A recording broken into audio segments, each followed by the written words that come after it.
Hi everyone, and welcome back to the, Higgledy podcast. it's actually been a while since we've had Chester, hasn't it?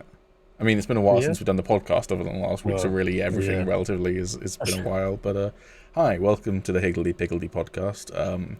If you don't know what this podcast is, we're nerds. We talk about nerd shit. We're like 10 a penny on the internet, because we're men, and we're white, and we're nerdy, and we have a podcast.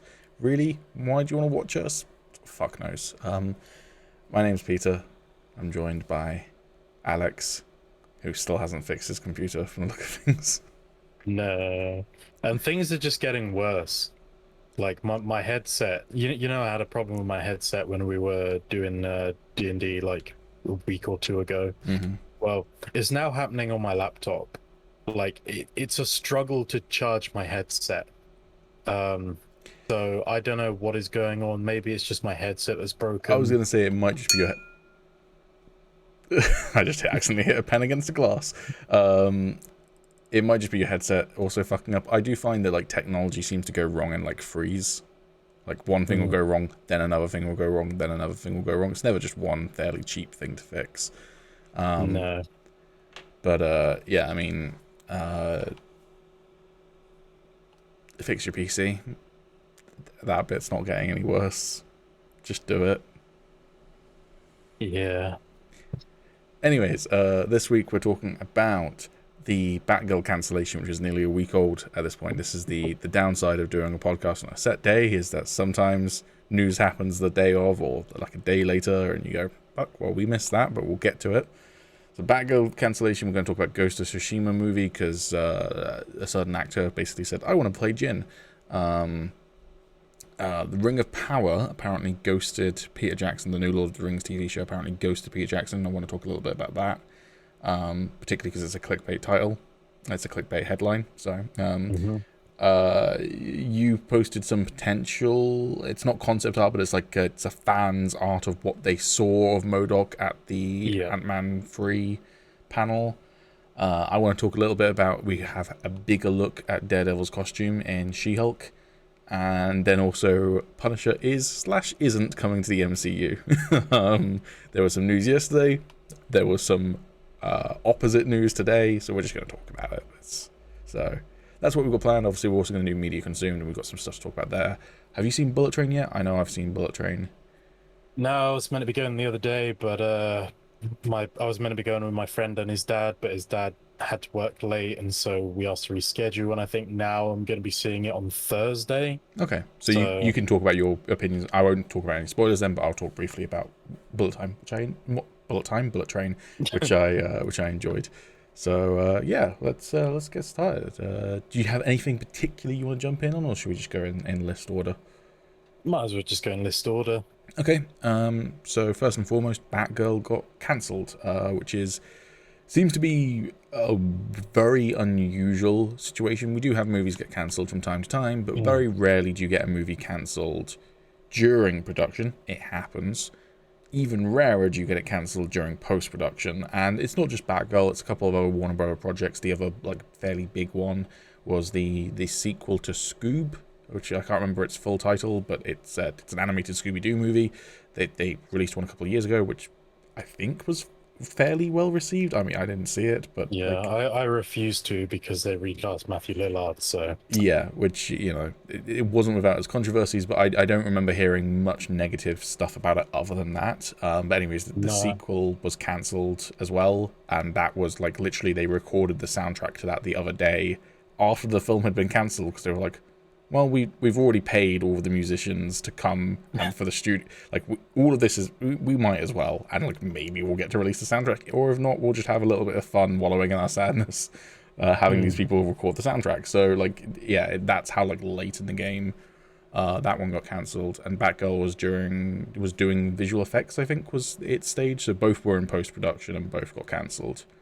But yeah, it's a bit of a weird one. Did you read up why it was like a tax thing, wasn't it? Yeah. So there were a lot of different reasons floating around the internet. Obviously, like a lot of the, fans that just kind of hate on DC and whatever were saying, like, Quite right too. oh, it was Yeah. I mean, to be fair, the way it's gone. But a lot of people are saying like, oh, it was so terrible that they just cancelled it because like it wasn't received well in um like focus groups and stuff like that. And from what I could tell from what the you know production team and everyone put out, it wasn't that at all.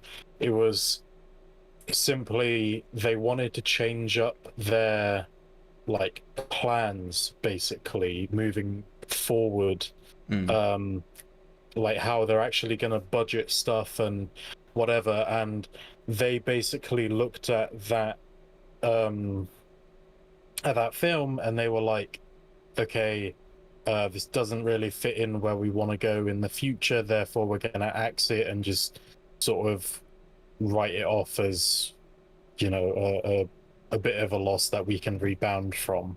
Yeah. um Yeah, because which sorry, kind go of ahead. sucks. It sucks for the people that were on the film and everything, and for people that were excited for it. Although I can't say I've ever seen anyone that has been like, "Oh, I'm really excited for Batgirl."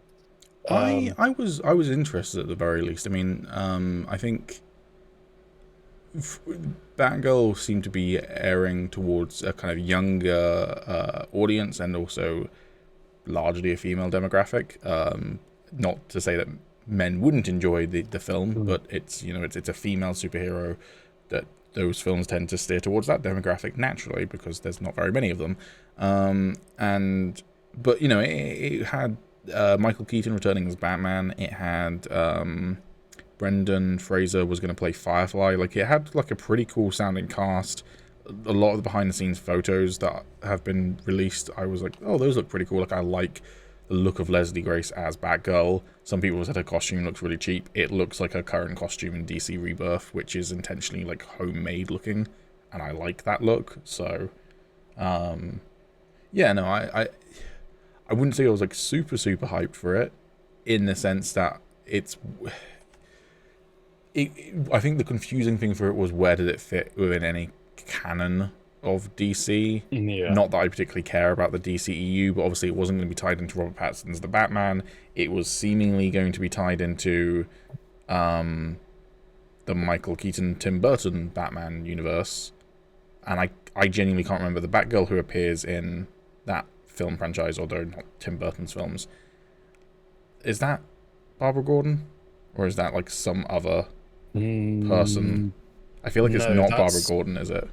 it's Alfred's niece. That's it. Yeah, I was like, I'm pretty sure it's not Barbara. But anyways, but still, like, so would it be like another Batgirl after her then, or would it be?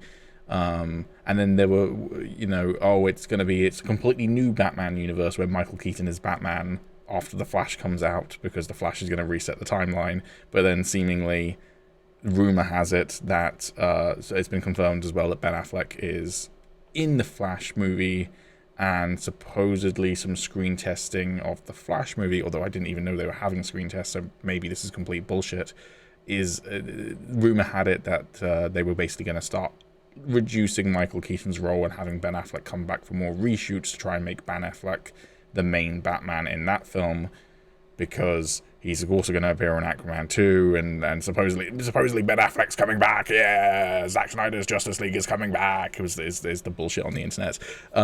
So I don't know. That was all weird, but at the same time, do I care? Do I care whether this is part of a DCEU or not? If it's just a fun film, like Into the Spider-Verse didn't need to be tied into any of the previous Spider-Man films. It was just a good Spider-Man movie in its own right. So I think that's kind of the question, though, on either side of the argument that was largely asked was, do we care? Because I would argue that nobody was really asking for a Batgirl movie. Out of everyone that people would like to see, nobody was really like pushing towards Batgirl getting her own movie, especially after, the likes of Batwoman in the CW and other CW failures. It's DC as a whole has just been taking one massive hit over the last few years. except And for the Batman, which we won't talk about for 2 hours in this well, podcast, we yeah, promise. but realistically, that's just kind of like set that aside. That's in a league of its own. That's a diamond in the rough. Yeah. um, and so yeah, like it might have been a fun movie. It might have been really good. I was kind of excited to see Michael Keaton again, but that's not exactly much of a loss because I'm still going to see him in The Flash, Or assuming are that you? doesn't get cancelled. Real quick, I do just want to say one of my favorite tweets to come out of all this was like after Batgirl got cancelled, lots of people were like, "What's happening to this DC project? What's happening to this DC project?" Yeah, and so one of the ones was, "What's happening to the Flash movie?" And the producer of the Flash movie just tweeted out, "All's good in the Flash land," and it's like, no, it's not. Like, even if the movie's happening, no, it's not all good in that land. She didn't actually tweet that out. Oh, okay. She privately DM'd someone that asked, and then they tweeted that response out, which I think funnier. It makes it all better. Yeah, like all good. Everything is well in Flashland. Yeah, it's not. And honestly, I don't know. I don't know how that film happens. Like, I just don't. I think. Yeah, I mean, people are questioning, like, I can't believe that's still going ahead after everything that's been going on. And I think what it is it's been in production hell for literally years now, and they finally, got everything together and, I guess got most of it done and had like all these big actors coming back for it. And I think they looked at Batgirl and they were like, okay, nobody really gives a shit about this, and we can probably just write it off and, not have to worry about losing much out on it. But I feel like it would just ruin them financially to put the Flash in the bin, so they're just like, fuck, I guess we better keep going. Well, this is the gamble with film production, though, and so it's worth saying whether Batgirl was cancelled because of a rejig of DC's vision, or whether it was cancelled because of a tax break thing, which is one of the other rumors I'd heard, is that they were going to get like some insurance thing with taxes where they get a bunch of money back if the film never sells, basically, like if it never goes anywhere. Which would mean that they wouldn't be allowed to release it ever, though, if they did that. So like they couldn't release it for free one day, they couldn't put it on HBO Max or anything. It would have to be shelved forever if they did that. One way or the other, regardless of what their actual reason is, some people have been like, how does this make financial sense when you've nearly finished a movie? It's worth noting that on average, and it might be a little bit different for streaming, which this movie was going to be straight to streaming, but on average, a movie's budget is doubled for marketing. So if a movie costs $200 million to make, it actually costs $400 million to get to you, because it's $200 million to make it, and then another $200 million roughly to market it around the world. Which sounds crazy, but that is the general standard. So I don't know what the budget of Batgirl was, but basically even with it nearly being finished, the budget actually would still have to be doubled by Warner Brothers. They'd have to double down on it with the hope that it would be successful. So it's basically them saying, cutting our losses, we've lost, I don't know, $100 million by making the film, but we haven't lost $200 million by also trying to get it to release and then potentially it not be very successful. So yeah, that I just wanted to say that because that's something I've seen a lot of people querying online, is that how does it make sense? That is the logic behind it, regardless of their actual decision behind it.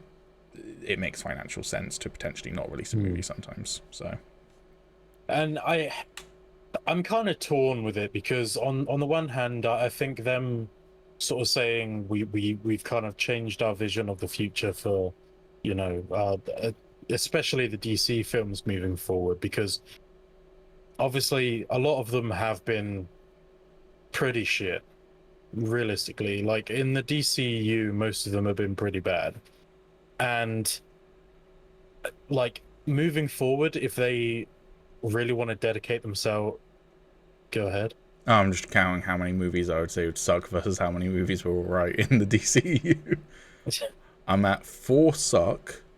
I'm leaving out Zack Snyder's Justice League because I haven't seen it. I'm just counting Justice League as 1, because it's basically one movie anyways, in my opinion. But I'm not counting his and Joss Whedon's as 2 different versions. I'm sure some Zack Snyder fans will hate me for saying that, but like, I don't expect to enjoy Zack Snyder's, and I didn't enjoy Joss Whedon's, therefore I'm counting that as 1. So that's 4 bad movies I'm putting it as: Batman vs Superman, Wonder Woman 84, Aquaman, and Justice League. And then Steel. Suicide Squad. I forgot Suicide Squad existed. 5. And then I consider Man of Steel tolerable. It's not great, but I wouldn't put it in the bad camp. You know, it's fine. I don't love it as a Superman adaptation, but as a movie, I'm like, yeah, whatever.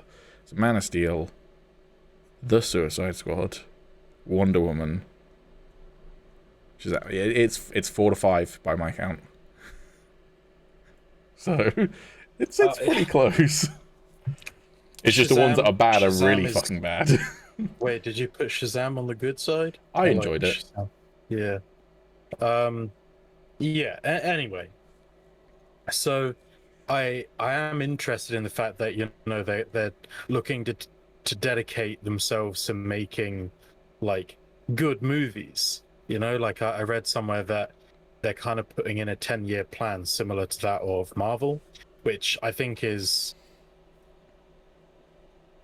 okay. Like, I have thoughts on that, but I'll let you continue for now. Yeah, like I think trying to do it like Marvel is in itself not a great idea, because like you're just going to be like, I feel at that point they're just going to be like copying, and I don't think. My concern with it is that so many studios have said, we're going to do what Marvel did, without actually understanding what Marvel did. To be honest with you, I am fascinated to one day see the biopic on Kevin Feige, because I am convinced that Kevin Feige didn't really know what he was doing. Not to the point that he had no idea, but like, I think it was lightning in a bottle. I don't think, if Kevin Feige just stepped into an alternate universe where he never started the Marvel Cinematic Universe and tried to do it again, I'm not convinced he could replicate it. He's an incredibly good producer. I'm not trying to like discredit that, but like, it still was lightning in a bottle, and a lot of it, I'm convinced, is throwing stuff at a wall and seeing what sticks. So like, yeah, I'm not sure anyone can copy Marvel, but also very few people know how Kevin Feige functions. So like, you've got the Dark Universe, which was like, we're going to do Marvel. There was the King Arthur cinematic universe that they tried to do, which I actually really enjoyed, the King Arthur film by Guy Ritchie, but God, they were planning to do like 9 movies out of the gate, and I was like, and then yeah, you got DC just flailing. And the Godzilla Monsters universe, that's kind of still going, but like, I don't think they're trying to do a cinematic universe anymore. They're just doing the franchise, so. But I mean, that's the thing, right? I feel like if they'd done it when they first started doing the DCU films, right, with Man of Steel comes out. If they had this plan in place right then, and then they did each of the different superheroes films leading up to Justice League, I think it would have worked. I honestly think it would have worked, but it's too little too late. But supposedly they did have that. Supposedly Zack Snyder was the equivalent of Kevin Feige, just he was a director rather than a producer, and he had a plan, so he says, to get to like a Justice League 3. Like, he had that all mapped out from Man of Steel. The problem was, a lot of people, not everyone, we acknowledge you Zack Snyder fans, a lot of people fucking hated Zack Snyder's vision because it wasn't very comic accurate. It was, what if Superman's not a good person who sees the best in people and is just a nice guy? What if he's just a moody fuck who kills people? What if Batman's just a moody fuck who kills people? What if Wonder Woman's just a moody fuck who kills people? I genuinely, like, as much as I like dislike that, I genuinely don't think that was the problem. I think the problem was they jumped the gun. They really wanted to do this, like, plan where they build up to a Justice League, but they didn't. They had Man of Steel, and then they jumped to basically Avengers Civil War or Captain America Civil War. Yeah, they had Batman versus Superman, so Batman didn't even have his own film. He gets introduced with Superman. Oh, but then also there's Wonder Woman in it. So now they have 3 characters, 2 of which I'm pretty sure Wonder Woman didn't have her first film out at that point. No, she didn't. It came out afterwards. No. But I will say, credit where credit's due, I don't like a lot of Batman vs. Superman. Like, very little of Batman vs. Superman do I enjoy. And you get introduced to Diana before she gets introduced as Wonder Woman, so you know that she's going to be in the film. But when she shows up during the final fight and her theme tune kicks in, that's a pretty fucking badass moment. So I would kind of accept them introducing Wonder Woman in that fashion and then doing a prequel movie if they wanted to. But I agree with the comment that you're starting, like, the second film as Batman vs Superman is a dumb choice. Yeah, and also the fact that the villain that they chose for that movie was Lex Luthor, but not really. It was Doomsday. Fucking Doomsday in the second goddamn DCEU movie. Yeah, but it's also Batman literally couldn't do anything. But also it's Doomsday, but not really. Well, yeah, exactly. Like I feel like they had all these like awesome ideas, like of things that they wanted to include, but they just didn't have the patience to see it, like, just to see it out, plan it out, and have them come at like the right stages. So they just smashed it all into like 5 movies, and it just didn't work, because by the time Justice League came around, none of the characters like had any interaction with each other, or really like when I want to see Justice League, I don't want to see all of the characters basically being like separate and just not, and only having like hostile interactions until the very ending of the film. Like, I want to see the Justice League actually sort of having some type of rapport, and they just didn't have that. Again, haven't seen Zack Snyder's Justice League. I have no interest. It's 4 hours long and I don't like Zack Snyder as a director, so I'm not going to watch it. So I'm not going to comment on whether that one does it better or not. But Joss Whedon's Justice League basically is doing the Avengers again, and in the first Avengers film they don't get on until the final fight. So it's the exact same like setup basically. Yeah, the difference is the difference is as an audience you don't really like any of the characters either, because you've spent fuck all time with half of them. Exactly. And also the Flash is insufferable in that film. Yes, very much so. And his running is just god awful, and they're probably still not going to fix it for the actual Flash movie. But I want them. People have been talking about who they want to replace Ezra Miller as Flash, and actually the genuine one that I quite like, I can't remember the actor's name, but it's the guy who plays I can't remember the superhero's name either, but Cyclops' brother in X-Men First Class.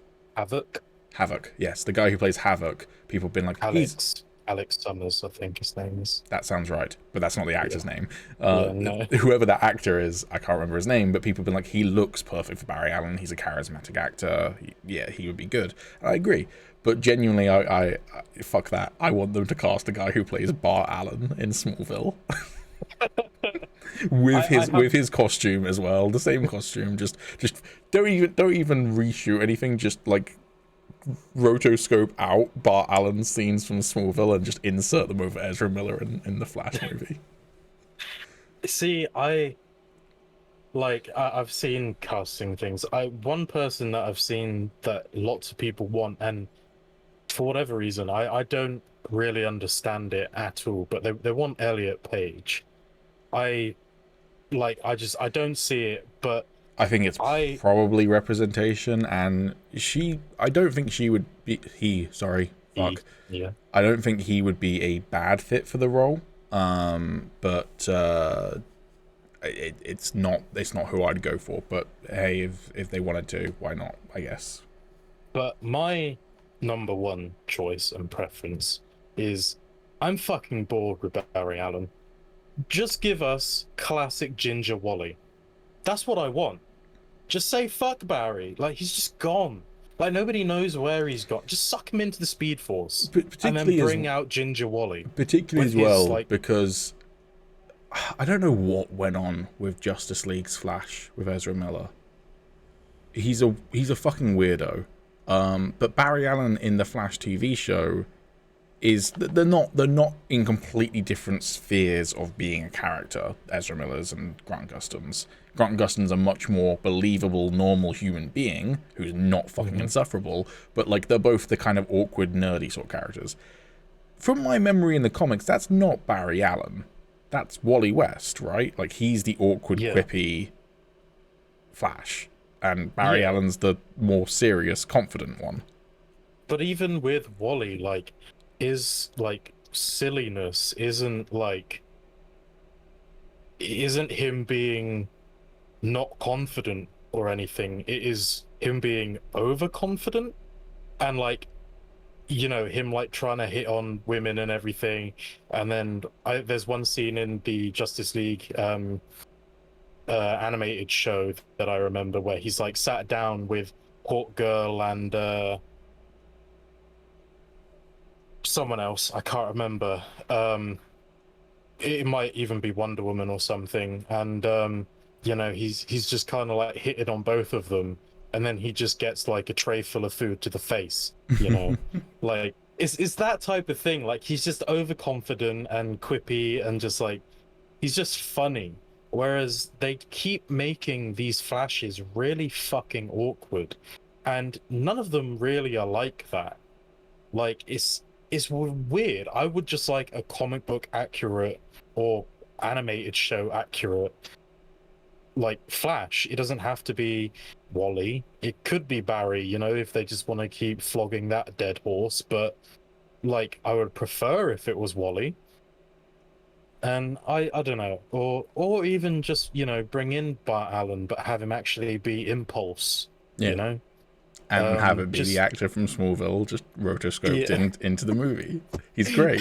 he's the best character. It's all of them are the best character. I just watched the episode that introduced Cyclops. He's great.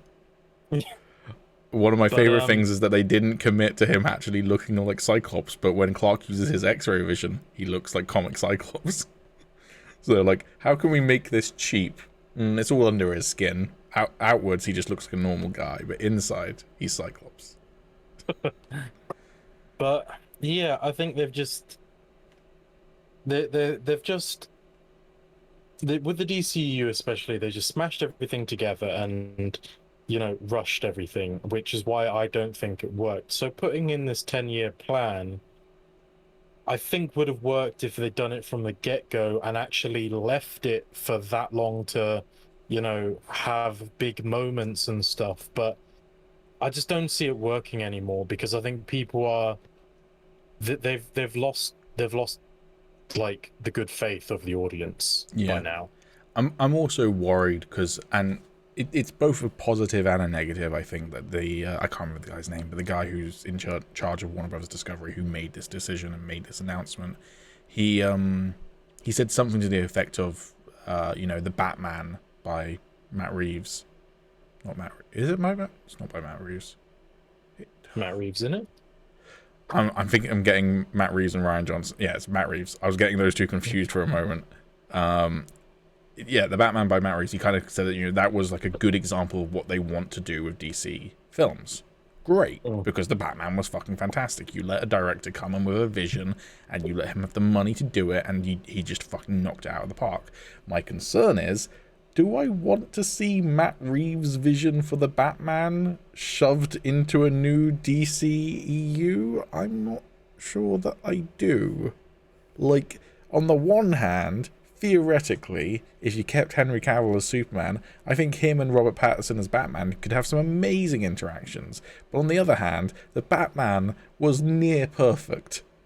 And I don't know, I kind of want him to be in his own little Batman world on his own. I hit my microphone, sorry. On his own. I'm not sure I want him to be, you know, involved in all this cinematic universe shenanigans and end with him in the Batman 4 making his space station above Earth for the Justice League. Like, I'm not sure I see that vision for that version of Batman. No, I mean, hopefully they don't go down that route. And also, I'd just like to stress that I've always liked Ben Affleck's Batman. I like Ben Affleck as Batman. I think if they did the character well, I think he'd actually be really good. Like I think he looks the part. I think the suit they gave him was like fantastic. Like, yeah, I still prefer that suit over Robert Pattinson's. I know that's blasphemy, but like I do. I think it looks really fucking good. But the writing was just so fucking god awful that it really did his character a disservice. Yeah. And the fact that, you know, they couldn't like agree on anything for his own Batman film, I was looking forward to that genuinely because I thought Ben Affleck is going to be like writing it, and maybe he won't just completely fuck it. Plus, it's gonna have Deathstroke. Did you hear a recent rumor? Again, this is a rumor from the Zack Snyder side of Twitter that I've tried my best to mute so I don't see it, but it still comes up on my timeline. Which is that supposedly Ben Affleck said at one point that he wanted Matt Damon to play Jason Todd, to which someone else responded, and this is how it ended up on my timelines. They went, "Wasn't Dick Grayson the Robin who died in the DCEU though? So where does Jason Todd come in? And also, Matt Damon's fucking 50. Yeah. I mean, it would have been funny, but like, it wouldn't have been. To be fair, you could be like, oh, the Lazarus pit brought him back to life, but it drained his life force, and so he's 20 when he looks 50. I mean, he could have done, but yeah, I don't know. Like, yeah, I agree. I don't think Ben Affleck's a good actor. He's a good actor. He's a good director. I think he could have done a bang-up job. Likewise, I don't think he would have been a bad Daredevil if he was in a better Daredevil film. I don't mind his, his look or his portrayal per se, although, again, Matt Murdock getting dressed to do his luring to Evanescence Wake Me Up is a little bit of a choice, but it was the early 2000s, again, just going back to Smallville, one of the episodes ended when Clark had quit football forever because he was too scared of injuring people due to his superpowers. He goes to this football field, and how could this happen to me by Simple Plan plays, and it's supposed to be like a really emotional scene of him giving up his dream of being a pro footballer, but because it was just such a meme song, I was like, I can't take this seriously. So, but yeah, I think he could have been a good Batman. I do dislike, and this isn't something he decided, I'm sure, I do dislike the robot voice. Any Batman that does a robot voice, I just dislike. The same with the Telltale Batman games. You don't have to do the, but just, I mean, Kevin Conroy and Robert Pattinson to me are like god tier Batman voices, because they're just a normal voice, but different, and sinister in a way. Yeah. But that's not really a criticism of Ben Affleck. That's a criticism of the writing behind him and the creative choices there. But going back to like the Batgirl cancellation, I think them putting in a plan and actually trying to, space it out and actually have separate films and everything, I think that is both equally exciting and a little bit worrying. But also, I think that the cancellations and everything are worrying for another reason, which is they could end up canceling potentially exciting films, like Blue Beetle, for example, with Sholo. I can't remember how to pronounce his surname, so I'm just not going to bother. But the actor from Cobra Kai.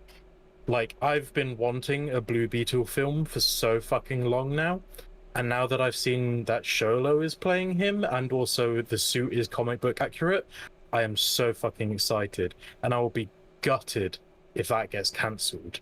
And I also know that I'm going to be talking a little bit about the Sandman at the end, but I know they also have a Constantine film. Apparently that's still going ahead at this time. That was revealed recently, so that's not on the chopping block, but I think what you're getting at is that there are things that aren't on the chopping block at the moment that potentially will be a month, 2 months, 3 months down the line. Yeah, exactly. And I feel like they were doing a Green Lantern film as well. They were doing a Green Lantern core TV show, which has been in development hell for like the last 3 years, and there was no word of it from this cancellation, but people have rightly theorized it's probably not going to happen, is it? But it might. It might see the light of day, but probably not. But yeah, so going forward, I will be I will be silent in anxious anticipation to see what happens, because there are some stuff that I really want to go ahead, and other stuff that I'm not too fussed about. Again, Batgirl, Supergirl, I wasn't excited for them because I've seen them in like TV shows and stuff, whereas characters like Blue Beetle, which is my primary example, hasn't really seen a lot of love. I can't think of him ever being in live action. No. So, Unless he yeah. appeared And in like also, one episode of Legends of Tomorrow or something. Don't I think he don't did. think so. I think And I think they might have been talking about doing Blue Beetle or Atom in Arrow, and then they went with Atom. But yeah, but I am excited, especially that it is the Jaime Reyes version. I do like Ted Cord, but I would prefer they save Ted Cord for a Blue Beetle and Booster Gold film. did Booster Gold ever show up in Legends of Tomorrow? Because No, his unfortunately. son is the captain in the first two Rip seasons. Hunter. Yeah. That seems like a missed opportunity. Oh, totally. I said it from the get-go. Yeah. I was like, if they don't Particularly have for the Booster Gold vibes in, for the vibes of that show, it seems like the perfect fit. But yeah. What I will say on the Batgirl cancellation as well, people have voiced this online, and I do think this is a valid point to make. Bit of a choice to cancel this project out of all the projects, and Warner Brothers will probably turn around and be like, we're a very progressive company, when this was going to be a female-led person of color superhero movie, also featuring a trans character as like Barbara's best friend. So there's going to be quite a lot of representation, which some people will probably be glad is no longer going forward, because they'll be like, fuck woke culture. But other people have fairly rightly said, it's a bit choice that you're axing that movie and then letting other dog shit projects go ahead. And also, Ezra Miller's Flash go ahead. But, yeah, I don't know. I hope it sees the light of day in some way. You'd think that, and maybe this will happen with all the kind of buzz and backlash about it, you'd think that they would just go, oh, well, we've almost spent the full budget already, just finish the VFX off and just release it on HBO without any marketing, because then at least you're keeping your costs relatively down compared to what you've already spent, and then you might recoup some of it back. But or maybe this was all an elaborate marketing scheme, and they're gonna actually release it in full, and because they're gonna release it in full, it's gonna be like buzz, just like Zack Snyder's Justice League, where the internet talked about it a bunch and marketed it for them. So I doubt it though. What is nice though is different people from the industry have kind of reached out to the directors, which is nice to see, including Kevin Feige, who worked with, or they worked with him, I guess, on one episode of Miss Marvel. So, hopefully the people involved in that project land on their feet, whether it's the directors, whether it's Leslie Grace, who is going to be playing Batgirl, hopefully, despite the fact that their project didn't go ahead and therefore their time to shine didn't go ahead, hopefully they'll still, as I say, land on their feet and find success somewhere else. People have proposed bring them over to the MCU. Sure. I don't know specifically the director's work, other than I know I did watch their episode of Miss Marvel. I don't know which episode it was, but if it was one of the early ones, really like their style. If it was one of the later ones, their style was okay. Leslie Grace, I've never seen her in anything, but as I say, hopefully they land on their feet and find success. Any more for Batgirl? I think I've exhausted my opinions on that one. One last thing I'll say. You took away more Brendan Fraser in Big Movie. How dare you? Even if he would have spent all of his time in like a gas mask, I don't care. I want Brendan Fraser to have all the love he deserves.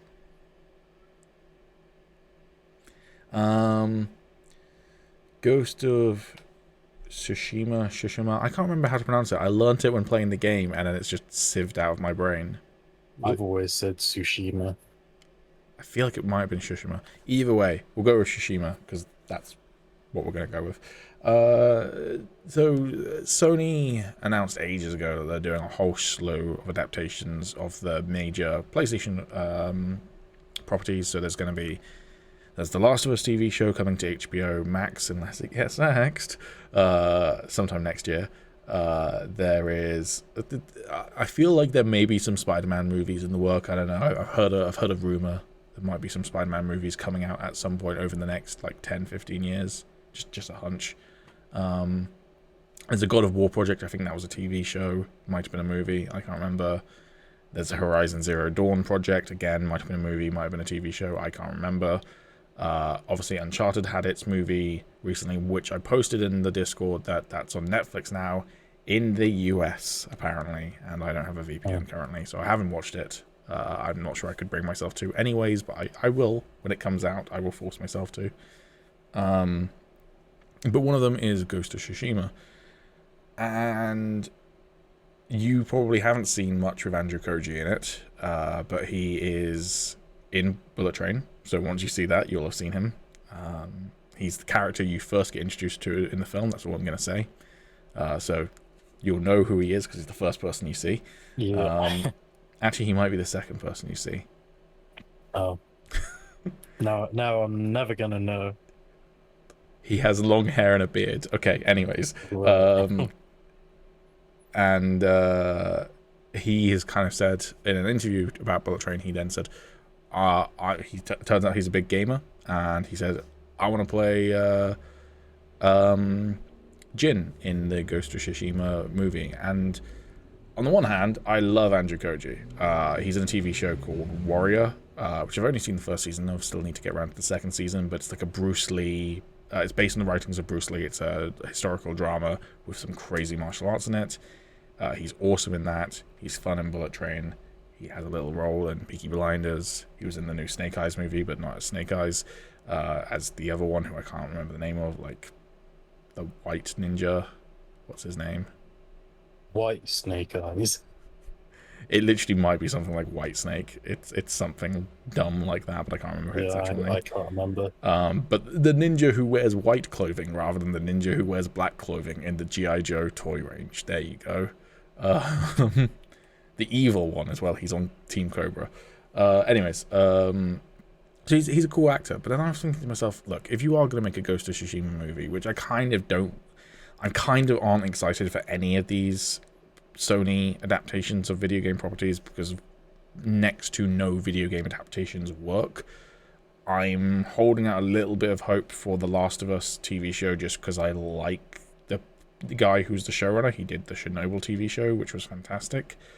But also, I love The Last of Us, and I'm incredibly worried about an adaptation of it. But I'm like, hey, if I get to introduce a story that I love to my mum, who will never let me just like play the video game in front of her, then okay, that's a small win, I guess.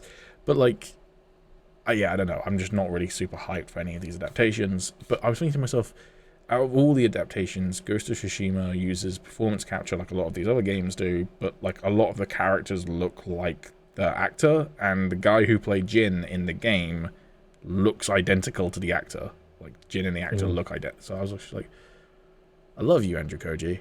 And if you get cast as it, I'm not going to complain, but why didn't they just use the guy who already plays Jin Sakai? Well, I mean, they might. I mean, you know, that was just him saying that he'd like to play him. True. You know? But yeah, no, I would agree. Pretty much in all points. The only one that I'm really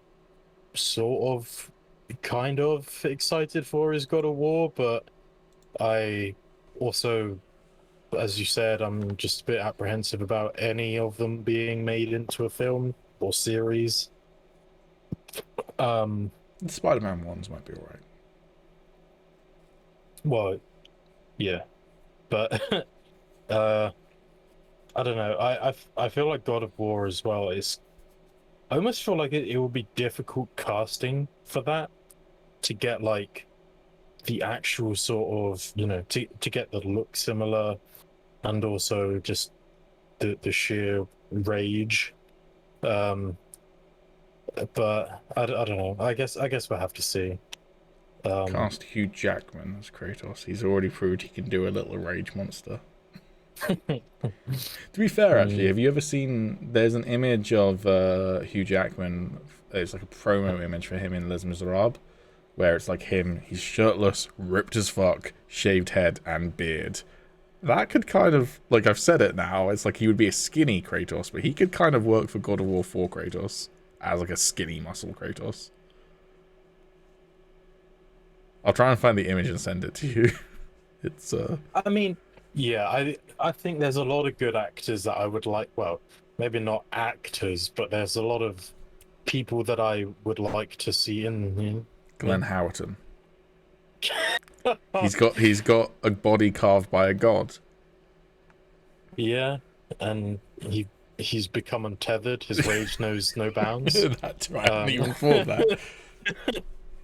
Um, that would be really fucking funny. If they did that, though, I really hope they just don't shave his head. They just paint him white and put the red stripe on, but he's just normal Glenn Howerton otherwise. Well, he's shaved his head recently, so did he? he's already got that going for him. Okay, maybe he's been cast and we don't know. Yeah. But yeah, there's a lot of people I'd like to be cast, but they're all kind of too old for it now, I think. I mean, my top one, if they did this show like a few years ago, would have been Triple H, just because I just think he looks perfect. Like he has the mass, he has the boldness, he has the full beard. I'm just really worried we're gonna get someone like Vinnie Jones cast as him. Yeah. I'm Kratos, bitch. That would be fun. Don't you know who I am? I'm Kratos, bitch. As he punches Zeus in the face. Yeah. But yeah, I mean, as you say, it's like it's a bit of apprehension. Look, if they're fun, then whatever. The games are still there. You don't have to like. I come down at like even the Uncharted movie, which, as I say, I'm like a little bit worried to watch, particularly because I heard it wasn't great. Some people liked it, but like, it doesn't ruin the games for you. So if they're not great, who cares? But also, just yeah, I feel like it's a very weird and somewhat hypocritical viewpoint that I have. Which is, on the one hand, I'm like, look, you don't need to adapt games into movies or TV shows as if they're like a more valid medium. Games on their own is a valid medium, and games should just be allowed to stay as games. But at the same time, I can't really say that when I also like books and comic books and such, like getting adapted into films and TV. So it's kind of hypocritical for me to have that viewpoint. But I don't think it is, though. I think they are. Like, I think comics and films are two very different mediums. There is a very clear difference to reading something and kind of making up voices in your head and like actually looking at different panels, and especially books, like all you have are the words and then you just kind of create the imagery in your brain. Whereas, and then when they make a film of it, you're actually watching it. You don't have to read. The imagery is being presented to you, so your brain isn't really having to do too much work. But with a game, especially in a lot of the PlayStation ones where they are very cinematic and they have voice actors and you're actually seeing these things play out in front of you, the only real difference between the games and the movies are that you're not playing it. That's it. But also, and that's a very good point, but I think that's also detrimental to a movie or TV show adaptation, because with a video game, even a fairly short PlayStation exclusive is usually like 10, 15 hours. A movie is going to be, 2.5 hours? TV show might be getting close to 15 hours if it's long enough. But also, the other difference is that you are interacting with the world. You are in control of that character. Even if it's a linear story-driven narrative like The Last of Us, you grow attached to Ellie when playing The Last of Us because you're protecting Ellie. Like, okay, sure, the story beats happen the way that they happen, but you are in combat. Ellie might get grabbed by someone, and then you have to go and hit them with a plank of wood, sort of thing. And like, so you build this connection over time. There's optional dialogue that you can have with her. So it's all coming through in gameplay, not just in the cinematics. And that's the same with pretty much every video game, particularly PlayStation exclusives. Even as cinematic as they are, a lot of the storytelling is done in gameplay. And when you're in control of a character, that is inherently going to grow that relationship more. And same goes for Kratos and Atreus. Atreus. It's been a while since I played that game. Same thing with Jin and the people of the island of Tsushima. I mean, again, if it's going to be a movie, how do you I mean, I guess you can because there are movies that do this, but like it's going to be quite difficult to build that same sort of relationship with the people of the island that you want to protect, and the limits you'll go to protect them. That's something that might be quite hard to capture in a 2.5 hour movie, but across however long I played Ghost of Tsushima for, yeah, like it's you build a connection with those characters in that world. And have you played Ghost of Tsushima? Of course, yeah. Just making sure. I have Jin's mask. Of course you do. I'm also jealous of you that you reminded me of that. That final duel has so much emotional weight to it because you've spent so much time both with that character that you're having a duel with, I'm avoiding spoilers as much as possible, and also with the people that you are protecting, and again, those limits that you'll go to protect them. I feel like that game is such a perfect journey of like showing the descent into becoming some sort of like mythological almost figure who's also, dishonorable, and he's a vigilante and whatever. And yeah, I think you would struggle to do that in 2.5 hours. It's not impossible, but it's going to have a different weight to it when you're the one controlling it. Yeah, and I think that's very valid, and also the just kind of going back to what I was saying about the kind of difference between movies and games is, I think the reason why Sonic did so well or works as well as it does is because in the games, at least, the kind of old school Sonic games, realistically, you're just playing a little blue hedgehog that runs fast, and you kind of do loop-de-loops, and you just run, and there's not really much of a story there. You can do a jump. Yeah, and jump, of course. But there isn't much of a story. So if you just incorporate everything that makes that character, but then write a story around it, it works much better than adapting from a game that already has a whole story laid out. Because if you just kind of like remove some of like, the kind of relentless killing from Ghost of Tsushima, and you just kind of have the cutscenes and like the main boss fights, there's your story. You could just watch that on YouTube like a movie, and it basically is like a movie. So when you can do that, why make an actual movie out of it? Because it's basically already there. Yeah. It's a tough one. And look, they're going to do it regardless. So, like, as I say, hopefully, at the very least, they're fun. And if they do cast Andrew Koji, hopefully he fucking rocks it, because I like him as a guy. That being said, I've never seen him fight with a sword. It'd be interesting to see him fight with a sword. I'm used to him punching people and slapping them in the back of the head and stuff. So, yeah.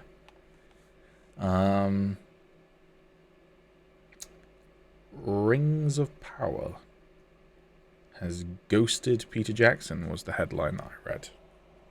Did you read up about this? I did. It's a very clickbaity headline, isn't it?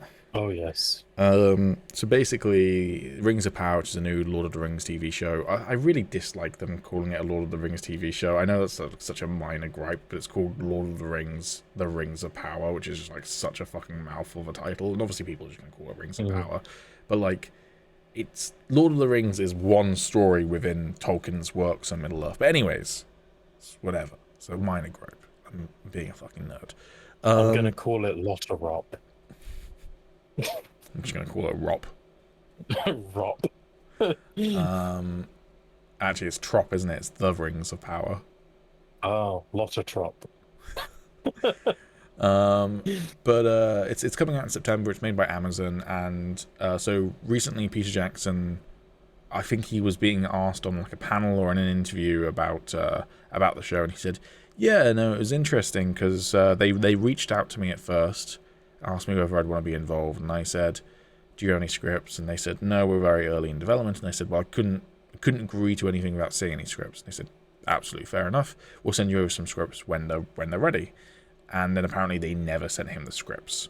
And Peter Jackson has basically since then gone, there's no bad blood or anything. Best of luck to them. But yeah, That's what happened. That's the events that happened.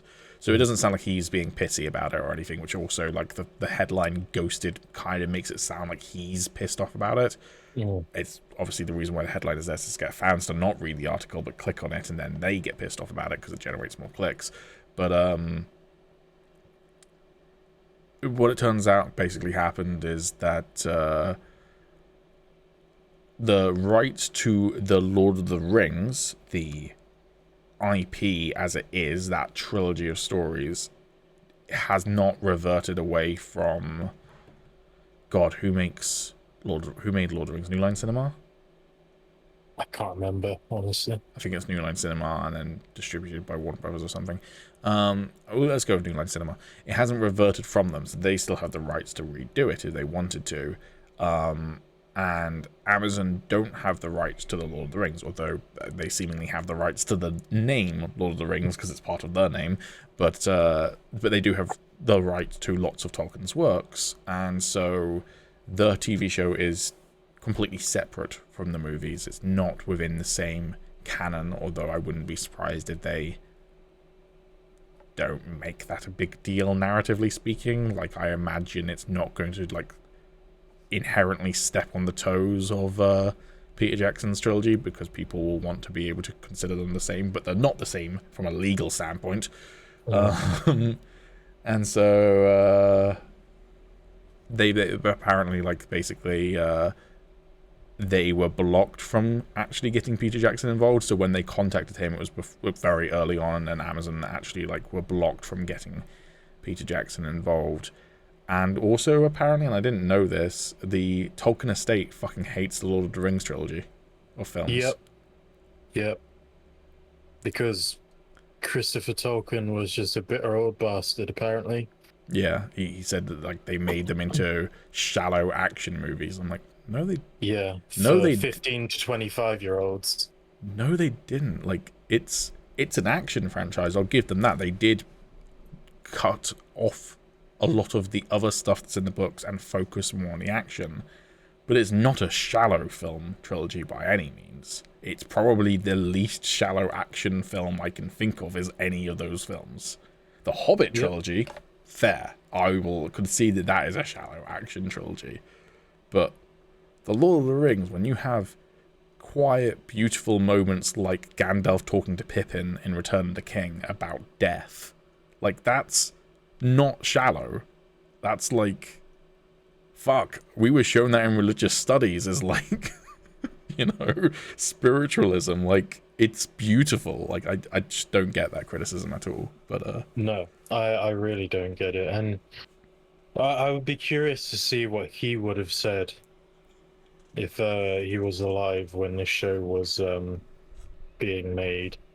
Like, I wonder if he would just hate on it for any old reason, because I also don't necessarily understand why he said the point about, and this is a bit that I remembered most when I was reading about it, was like the 15 to 25-year-old thing. Like, his works began as literally stories for his kids, right? So I don't really understand that. And also, where did he pick that age range from?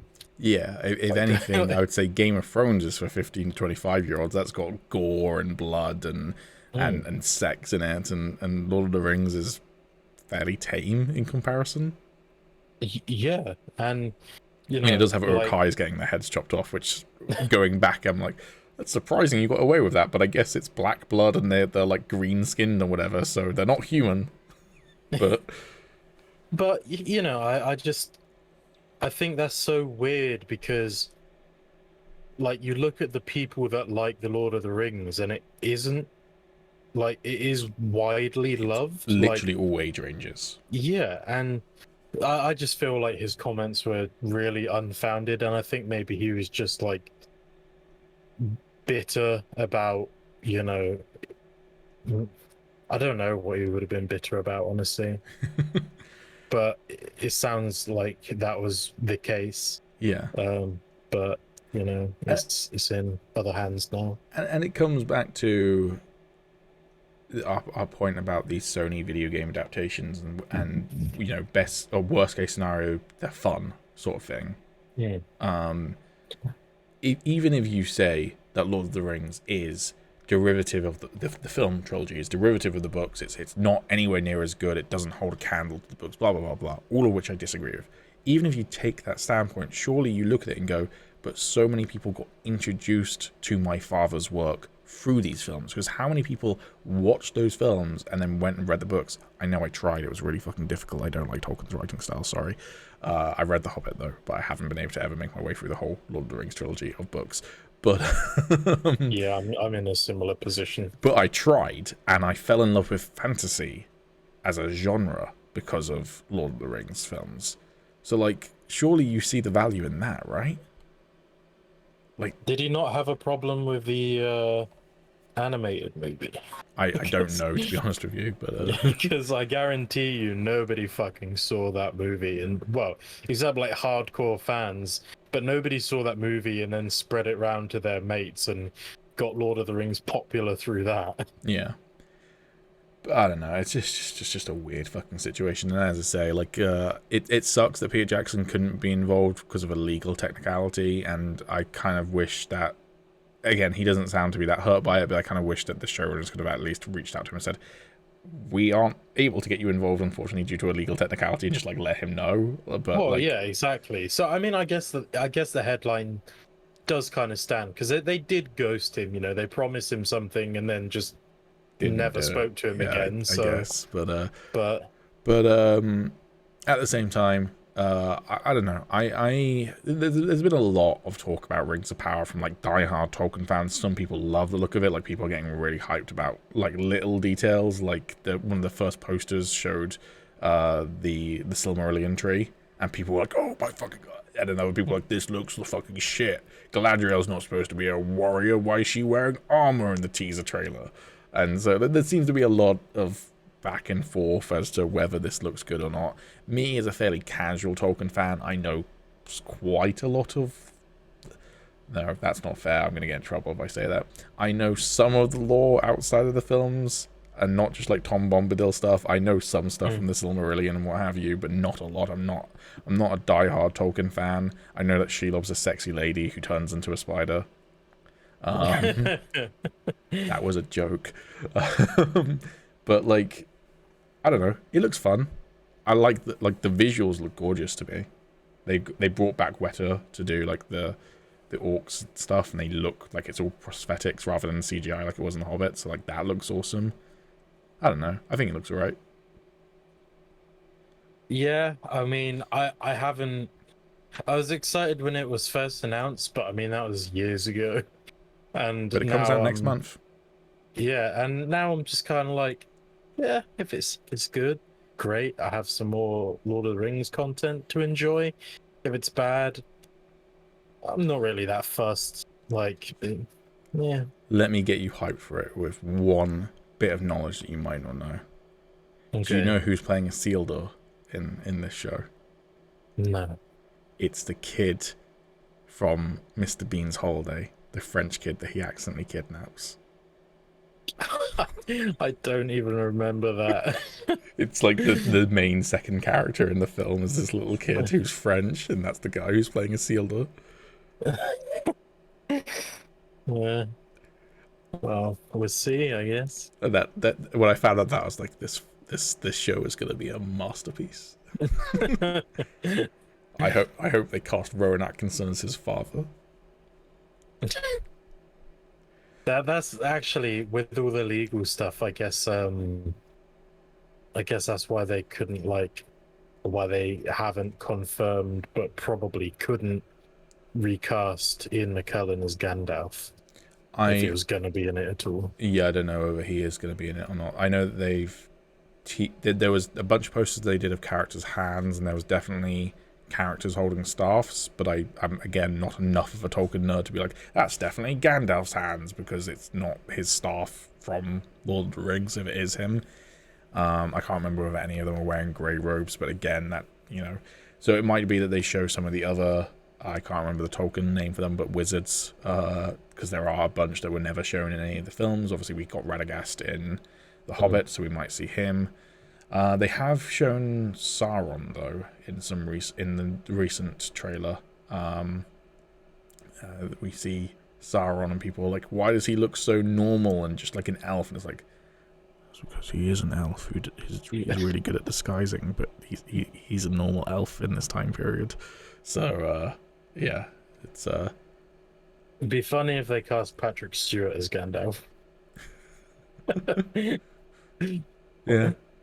Or they just cast Michael Fassbender, but they just give him a little grey wig and beard. But yeah, I don't know. Maybe they could do the same actors. I don't know. I don't know what the legality of it all is, but they've managed to work with Weta, who did all of the special effects, and that's an interesting point. Doesn't Peter Jackson own Weta? I'm pretty sure he owns Weta. So, like, I don't know. As Peter Jackson, the individual, he maybe got ghosted by Rings of Power, but his company didn't. That's an interesting little niggle to that. I'm just going to quickly... I'm like 90% sure he owns Weta.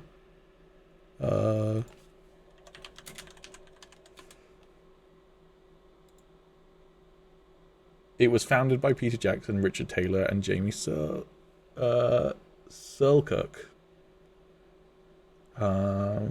Doesn't say whether they're still the owners, though. Oh, Peter Jackson is the owner. That's actually really funny. I mean... Peter Jackson's like, so how's the show going? And they're like, sorry, Dad, we can't tell you that.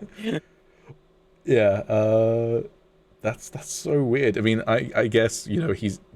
Considering how big Weta is now and how much projects they work on, he probably isn't super involved in each project at all.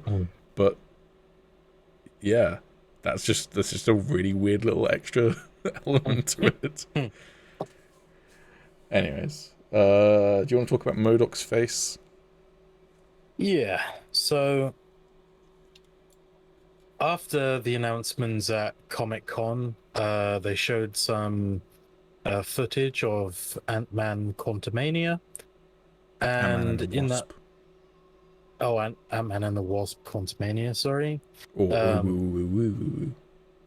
Yep. And in that footage, they showed MODOK.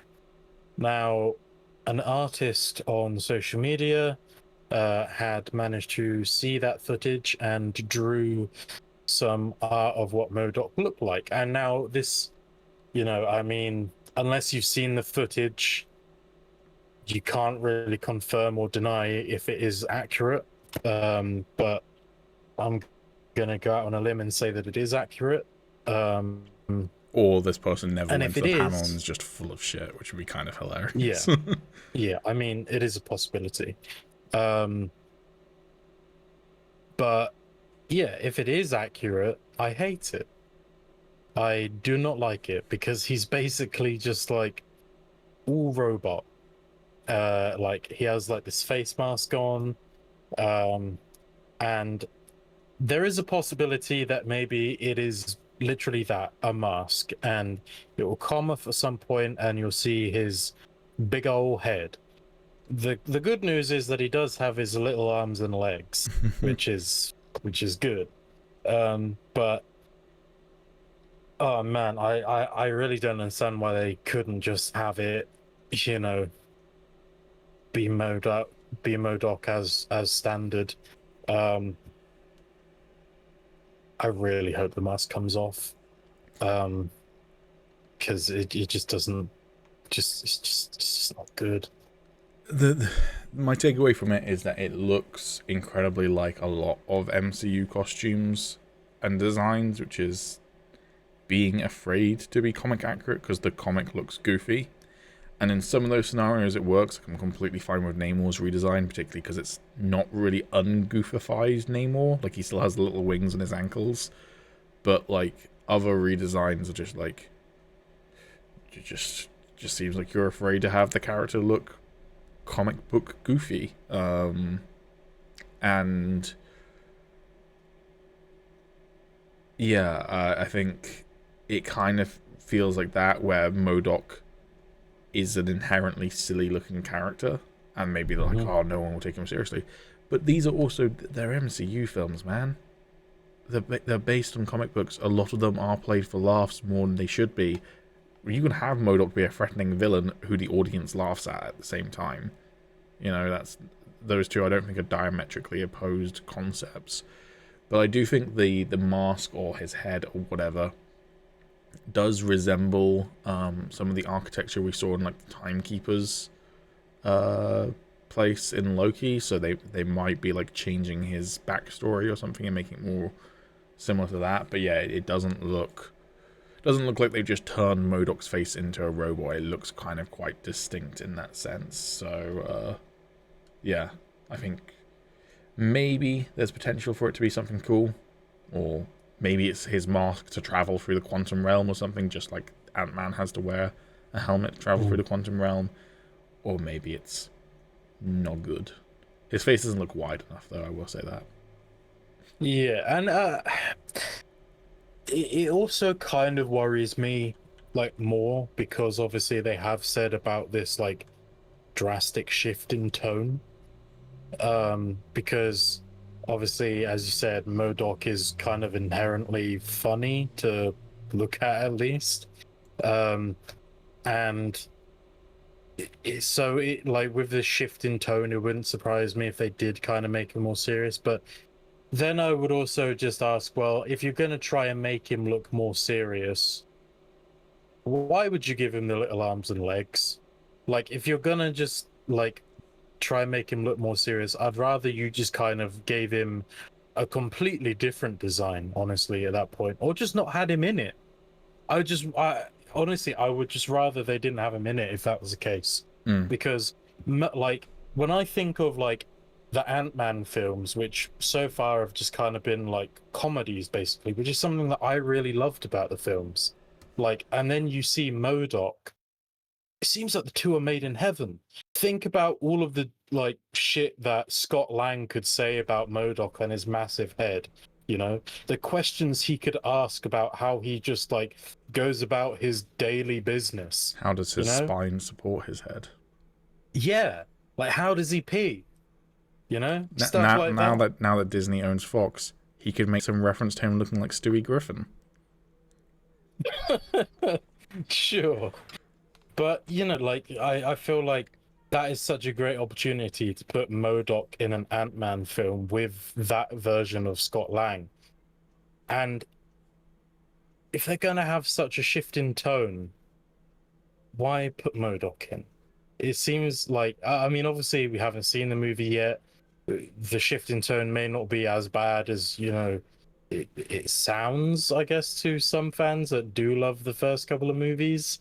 But I'm just so worried. I'm so fucking worried that they're going to waste MODOK by just changing the tone of the movie, basically. What if MODOK takes his helmet off and it turns out he's played by Trevor Slattery? I mean, that would be pretty sweet. And therefore, in like 10 years' time, we can have the real MODOK show up. Well, actually, that leads me on to something else I was going to say, which is there are people theorizing that it may not be the George Tarleton version of MODOK, and it may actually be Darren Cross, who obviously Scott Lang basically trapped in the quantum realm, and you know, because he kind of got like imploded almost, maybe it could have just horribly disfigured him, and like it just totally messed him up and made him look like MODOK, which honestly I wouldn't be opposed to. Like, I know I just went on a rant about them, you know, changing MODOK and everything, but like, if it is going to be a different version of MODOK and they're going to make him look different, Darren Cross coming back and actually having a reason to be a thorn in Scott's side, I think that would actually work quite well. What if it's Lawrence Fishburne's character from Ant-Man 2? Slightly less interested. I'm just trying to think of like how you set up that backstory of someone getting trapped in the quantum realm within the current MCU timeline. Also, Hank Pym's wife, who I can't remember the name of, She was stuck in the quantum zone for ages, and she didn't get a deformed head. So, Yeah, but to be fair, she didn't like implode. but what if very early on in Quantumania she does implode, and it's like the inertia catches up with her, and then she's MODOK. You just like see her just like squish. Maybe. I mean, you made a point though about the little arms and little legs being played for laughs. Honestly, it wouldn't even surprise me if the reason why they have that helmet design is so that the first thing you see of him is the helmet, and it's supposed to be scary and intimidating, and then he like crawls through a door or whatever, and you see his little arms and legs, and then it's played for laughs, and he takes his helmet off for the rest of the film. Like, it totally could be that. So it might not be anything to worry about, or it could be. Who knows? Yeah, well, maybe not cruise, but like I could envision kind of like a blackout, and then like a light comes on, and you just see the mask, and then suddenly he floats out, and then you see the little arms and legs. Scott Lang immediately makes a joke out of him. Yeah. Or maybe he's gonna be like 8 feet tall because you're not allowed to make fun of short people anymore. So maybe. I mean, MODOK is usually pretty big. It's just his arms and legs are fucking tiny. True, but yeah, no, I agree with you. It continues to be a thing, as I say, with MCU, where it just seems like they're a little bit scared of their comic origins, and sometimes it comes through in costume. Like a prime example of that is it took us into WandaVision to finally have a half tolerable Scarlet Witch costume. Like, that was way too long for that character. Okay, fair. She didn't become the Scarlet Witch until WandaVision, but still, come on now. But yeah, a lot of it as well is just like jokes where it's like them almost being embarrassed of their comic origins. And one of the jokes that gets played a lot is making fun of superhero or supervillain names. I don't know. It was funny once. It's getting a bit tired now, where it's like, Otto Octavius. What a silly name. It's like, bro, your name's Peter Parker. Like, I mean, Otto Octavius is a little bit more weird, but still, it's not that bad. Just, I don't know. Particularly because I feel like the MCU wasn't always like that. Like, I don't know. It seemed to be a little bit more okay with its comic book origins in like Phase 1, where like 4 is, and okay, 4 has transitioned away from being that, and that's fine. I don't think that's them like shying away from his comic origins. But 4-1, he's full fucking Shakespearean. Like, okay, not full Shakespearean. He's not going verily or anything, but like he's close. So I don't know. I think it could be a sign of bad things to come, but also the MCU is by and large good. So yeah, I kind of wish they did do the verily stuff with Thor. I think that would have made Iron Man's joke about "Doth Mother know you weareth her drapes" even better. True. I mean, the plays that they do with Matt Damon and which Hemsworth is it? It's not Chris Hemsworth, obviously, but it's one of the other Hemsworths. It's not Liam either. I think it's the younger brother. I think it's the older brother, isn't it? Oh, maybe, I don't know. But yeah, it's not Liam either. I can't remember which one it is. Or maybe it is Liam. Who fucking knows? There's like 3 Hemsworths. That's too many. It's too many to keep count of. Don't even get me started on the Skarsgård family, which are also some of them, or one of them's in the 4 franchise. It's just too many. I can't keep track of it. I just remembered as well when we were talking about Ghost Rider last week, and who I thought would be good to play him. There was one person that I couldn't remember, but now I just remembered it.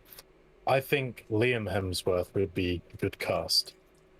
And I think I think he looks just different enough from Chris for them to just play separate characters in it and not have them related at all. Maybe, and at the end of the day, I know it's not quite on the same level as the MCU, but the Arrowverse did get away with Stephen and Robbie Amell playing 2 completely unrelated characters at the same time, and even though they're cousins, those 2 look nearly fucking identical. So, and there was never any commentary on the fact that they looked nearly identical either, which was surprising. But Yeah. what about Daredevil? That's your one, my dude. We got another teaser trailer for She-Hulk. It showed his costume a little bit better than his stomach or a CGI flipping man. We actually get a shot of his head. Yeah, it's not identical to, other than color, it's not identical to the Netflix show. Someone's pointed out that the sleeves look like they're almost made out of like a faux leather rather than like a rougher fabric. But that might not be like a... I mean, it is a redesign one way or the other, but that might not be like it's not supposed to be the same version of Daredevil or whatever, because they sold pretty much all the props from all of the Netflix Marvel shows on auction. So it doesn't surprise me that they had to rebuild the costume, and maybe they just decided to go for a different look.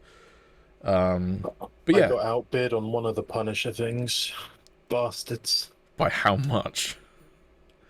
Like a few £100. I was going to say, like, yeah. I don't imagine you having enough money in the world to be able to buy one of those props, but fair enough. Well, actually, they sold for like a relatively low price, but I think the thing that I bid on was Frank and Maria's rings. And like I purposefully went for like the lower price stuff that people weren't bidding on, because the other things were like getting into the thousands and stuff like that, but the rings were still like relatively cheap, and I waited until like the bidding was near enough about to end, because the other ones had like days left and again were already in the thousands. So I thought, this one is coming to an end and it is still really cheap, like nobody is bidding on this. So like I put quite a hefty bid down, like way more than what it was currently at, just to kind of like shoo people away a little bit, and then it got down to like 5 minutes and I refreshed the page and people had put like over 500 quid more onto it, and I was like, fuck me then, I guess. Yeah, and I suppose, in terms of Punisher, there's not as many iconic props from that show compared to something like Luke Cage or Daredevil, because most of it's just like normal everyday stuff and military gear, and then you've got the Punisher vest.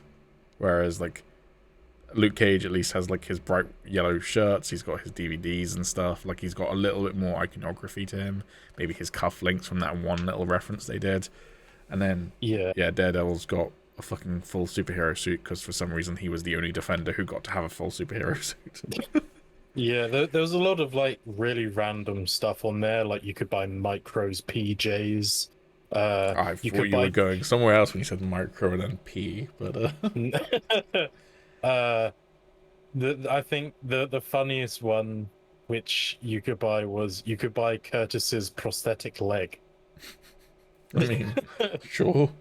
But yeah, most of it was like knives, guns. There was like obviously a couple of the vests. You could buy his like builder shirt. You could buy his sledgehammer. His dog tags, like I'd assume. Yeah, his dog tags. Yeah, I mean, there's quite a lot of cool shit that I would have liked to have bought, but things like those guns, for instance, if you bought that gun, unless it was signed, no one would glance at that and be like, "Oh, that's that gun from Punisher," sort of thing. So that's why it potentially sold for less than. Yeah, exactly. Like especially the rings as well. Like people would just look at them and be like, "They're rings." Like no one would have any idea that it was from a TV show or anything. I would. Did they have a still photograph of the Warden continuity error that really pissed me off in Punisher Season 2? What was that? It's during one of my favourite scenes in that show, which is why it pisses me off so much, which is when he goes to have a talk with his wife at her grave. And it's got this beautiful song playing, and he's talking to her, and he's giving this really emotional speech. John Bernthald's acting his fucking ass off. And then he puts his hand on her gravestone, and I guess because maybe that wasn't scripted or whatever, They didn't apply any makeup over his tattoo sleeve, and you can see his tattoo sleeve through his jacket because like his jacket doesn't go with like his jacket comes back as his arm goes out. I'm like, Frank Castle doesn't have a tattoo on his arm. And it's like it's fairly prominent, but I guess at that point, like I said, it's like it's a nice bit to touch the gravestone. Maybe he did it on every take because it was like the right thing to do in the scene. But if it wasn't scripted, they didn't know to put makeup on him. They didn't digitally remove it or anything because they probably didn't have the budget. And it's just like, oof, I noticed that first watch. Yeah, I can't say I noticed, but But it's funny. going back to Daredevil, well, there's not much to say other than what we've already said, which is that I'm sure people are happy that he's got the red and yellow suit. I'm fine with him having it for probably one episode of She-Hulk, but please get him out of that suit as soon as possible. Get him back to his red suit. A new red suit I'm perfectly fine with, but a red suit as soon as possible. Interestingly, looking at it, I can't see the black parts on his chest either, so it seems like there's less black, and it's just red and yellow. There is a little bit of black, but not a lot. But it's just, I am curious whether having him cycle through suits. I honestly, I really don't know if they're even going to make a reference to him being in the red and yellow suit within like the context of the show. Like, I mean, Daredevil was known, if it's assuming that it is the same continuity, which all signs currently point to it is loosely at least the same continuity. So like Daredevil's been active for a few years. He was in New York. Newspapers did publish photos of him and everything. So like it's entirely possible that She-Hulk will know about him and might make a comment about like, oh, new digs or something. But I also feel like they might not bother to do that. But then if they don't, and maybe this is one of those questions you don't need answered in fictional media, but then I would question, why'd you change it though, DD? Because I mean, to be fair, I can't say that because you haven't seen season 3, you bastard. Do you mind a minor? You probably don't mind because you're a fucking whore for spoilers. Do you mind a minor spoiler for season 3? Go for it. I don't think he overtly gets his costume back. Oh. Yeah. Because you know someone else is wearing his costume in season 3, right? I know. Yeah, I know quite a decent amount about season 3, but Okay. I've just not seen it. Yeah, so Bullseye gets arrested wearing Daredevil's suit, and I'm not sure if he ever goes back and collects it or anything, because you don't see it in the show. You don't like have one final shot of him wearing the devil suit. So maybe he had to get a new one made, and maybe he decided to get new colors just for the sake of it, or maybe someone else just changed the color scheme for him without telling him. They might do a reference to there's like I think it's a joke page. I don't think it's ever actually been a real Marvel comic page, but maybe it has. But there's a page where it's like someone reveals to Daredevil that he's wearing a yellow and red suit, and he's like, "The fuck?" Not literally, but he's like surprised that he's wearing yellow and red. He's like, "Why would I be wearing yellow and red?" And then he changes to all red. So like, yeah, I don't know. But I feel like if they do make a reference to his new costume, it will probably be to play it for laughs because it's Marvel.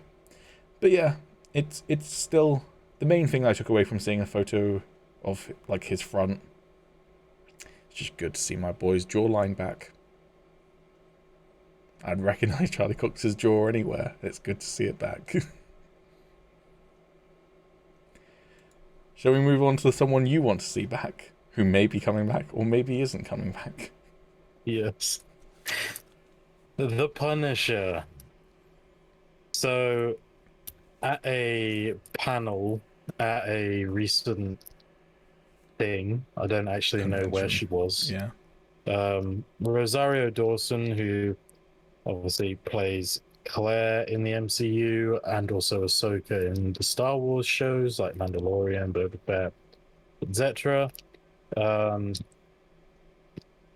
She said at the panel that it was good to hear that the Punisher was happening again. And obviously these guys like posted that in Discord, and I saw it and I got very hyped and then kind of calm myself down, and I was like, wait. Let me just actually have a look at what she said and whatever. And I was like, okay, this sounds good, but again, I won't believe it until Marvel fully confirm it. This was yesterday, and then today she tweeted out that apparently she heard that news from fans, and because she wanted it to be true, she believed it and said it. And she ends that tweet saying, "No more like not taking it from the source or something," isn't she? Confirmation is key when you're told what you want to hear. Yeah. I was like, getting intel from fans during signings is iffy, apparently. I mean, I'd just like to know how that played out. I did a fan literally just like go for a signing, and he was like, "Good news about the Punisher, isn't it?" like, how did that conversation go?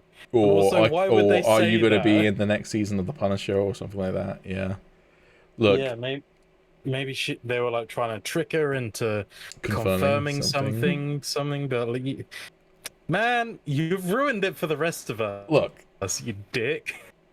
Look, if your stance was that you weren't going to get your hopes up until Marvel announces something one way or the other, then really just keep the same stance, because the way I see it, absolutely that could have been how things went down. I could totally believe a fan accidentally giving her misinformation or intentionally giving her misinformation and her spreading it. That sounds like something believable that a human being could do. Or she accidentally let something slip that she wasn't supposed to. Kevin Feige went, "What the fuck? I'm gonna fucking..." And then Dave Filoni went, No, you can't kill her. She's Ahsoka. You can't kill her. He goes, "Tweet out and say it was a mistake. Lie. You're now on that Andrew Garfield contract. Do it." You know? That could have happened instead. I like in my head how Kevin Feige is a fucking psychopath. At this point, he's going in and like choke holding VFX artists, and then yeah, but I'm sure he's a lovely guy. But yeah, so it could just be her covering her ass. I mean, we've seen Marvel stars lie through their teeth before. Not my boy Charlie, though, but that's because he's not on social media, so he doesn't get the opportunity to lie.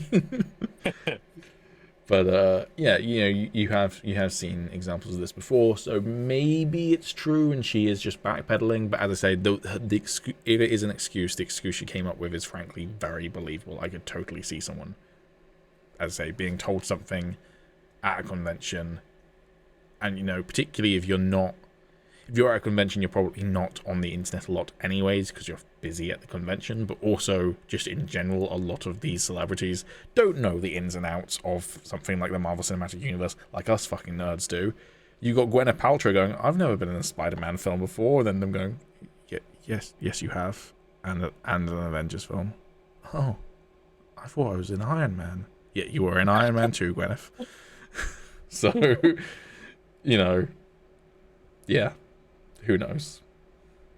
Well, I hope it was just a slip up on her part and then covering for it, because, I mean, it is believable, but as I said, it does beg the question, what did the fans say to trap her into thinking that it was happening again, Like, because even if he asked something like, "Are you going to be in season 3 of Punisher?" surely she'd be like, "Oh, that's happening again?" Like, what would they say at that point? Because if they just say, "Yes, it is," then they're just straight up lying. And why would they do that? Or they're a fucking dumbass as well, who believes rumors they've seen online. They're like, "That's what I've heard." And then she's like, "Oh, cool." That's a good point. Didn't think about that. But yeah, as I say, I think it's funny because of your reaction to it, and I stole Callum's frankly beautiful joke of, I don't know how Callum has done this. Callum has discovered some black magic that he won't explain to me on Discord, where he can post videos that change size. Like, did he send you that cat? Yes. Yeah, what the And I fuck? literally said, "What is this black magic?" And he just refused to answer. So he's discovered some way to like post videos where like the resolution shrinks and expands and whatever. And so the other day he posted one of the clip from Punisher where Frank's going, "No, no, no, no, no, no, no," and it's got two piston images either side of it, which are just PNGs. But because the video shrinks in resolution, it looks like the pistons are crushing him. And I got to post that again after posting the news that apparently it's not happening. Or maybe it is happening. Who knows? It's just kind of funny to watch you. It's funny particularly to watch you sweat because I no longer have to sweat for DD. Like, I know he's good, so I get to just relish in your pain. Whereas before, we relish in pain together. But now I'm like, my boy's back. My boy. Fuck you. I've got a clock of my boy. You can't tell, but that's a DD clock. Oh. Did get this though. I did see that. That was fucking cool. Where did you get that from? I got that from Wales Comic Con at the ICC at a Comic Con that just happened this last weekend. It's just like, on one of the stalls where people sell like pop figures and shit. Oh, so you didn't actually get it signed by John Bernthal? It's like it was already signed. Okay. Yeah, but it is, I don't know if you can see there, a little sticker on the side. It is Beckett Authenticated, which is like a third-party authentication website place. So that's still really fucking cool. It's just it would have been slightly more cool if you could have met John Bernthal. You're like, so you excited for season 3? Then he's like, yeah, I am really excited for season. He goes on a panel. He's like, guys, I'm so excited for Punisher season 3. Believe me, if I could get John Bernthal's signature, I would. In fact, I said to my mum directly after coming home, I just held this up and I was like, if John Bernthal ever does a Comic Con near me and I get to go to it, I will buy another Punisher pop figure and I will get that signed right in front of me. I will have 2 of them. Like, just because I know, like, even though these are authenticated and it is like a reputable, like third-party place to get it done, I'm still skeptical as hell, and I'm like, okay, I just like getting them done in front of me. But why do you want a duplicate of something you already have when instead you could get his signature tattooed onto your body? That isn't a bad idea. You get him to sign a piece of paper. Don't tell him that you're going to get signed on his body because he might be weirded out by that. Then get it tattooed on your dick. Okay, you lost me there. But I wouldn't buy. Have his signature and then just have it in brackets. John Bernthal owns this dick. Well, I wouldn't buy that exact pop figure. Fair. I do have another Punisher pop figure that I was going to take to get signed by Thomas Jane and Dolph Lundgren, but they both cancelled. So now I just have an extra Punisher pop figure. So my plan was, I want to try and get an autograph from every live-action Punisher on the same pop. But I think Ray Chase, I think is his name. That sounds right, yeah. Ray Chase and John Bernthal, I think, are probably going to be the 2 most difficult to get, because from what I know, they rarely attend cons, at least in the UK. I mean, Thomas Jane and Dolph Lundgren, I was very fucking surprised at, but now that, they were on the cards to be coming, obviously I just kind of think, well, there's more chance of getting them because they might come back, seeing as they missed it whenever, but... I would be excited. I'd be insanely excited to get Thomas Jane's signature, but I wouldn't get a Punisher signature, I'd get an Expanse signature. Yeah, I mean, Thomas Jane was the one I was most looking forward to. He's still my favorite Punisher. Like, I know it's a completely different type of vibe for Frank, but I love that film. I really like that version of Punisher. And again, that's kind of an era of comics. And to be fair, Punisher is probably a little bit easier to do self-serious, but like it's not shy of its comic book origins. You do have, like, don't get me wrong, John Bernthal in season 2 fighting the Russians at the gym is a fucking cool fight scene, but the fight between the Russian and Thomas Jane's Punisher is so fucking good, and it's like straight out of the comic books.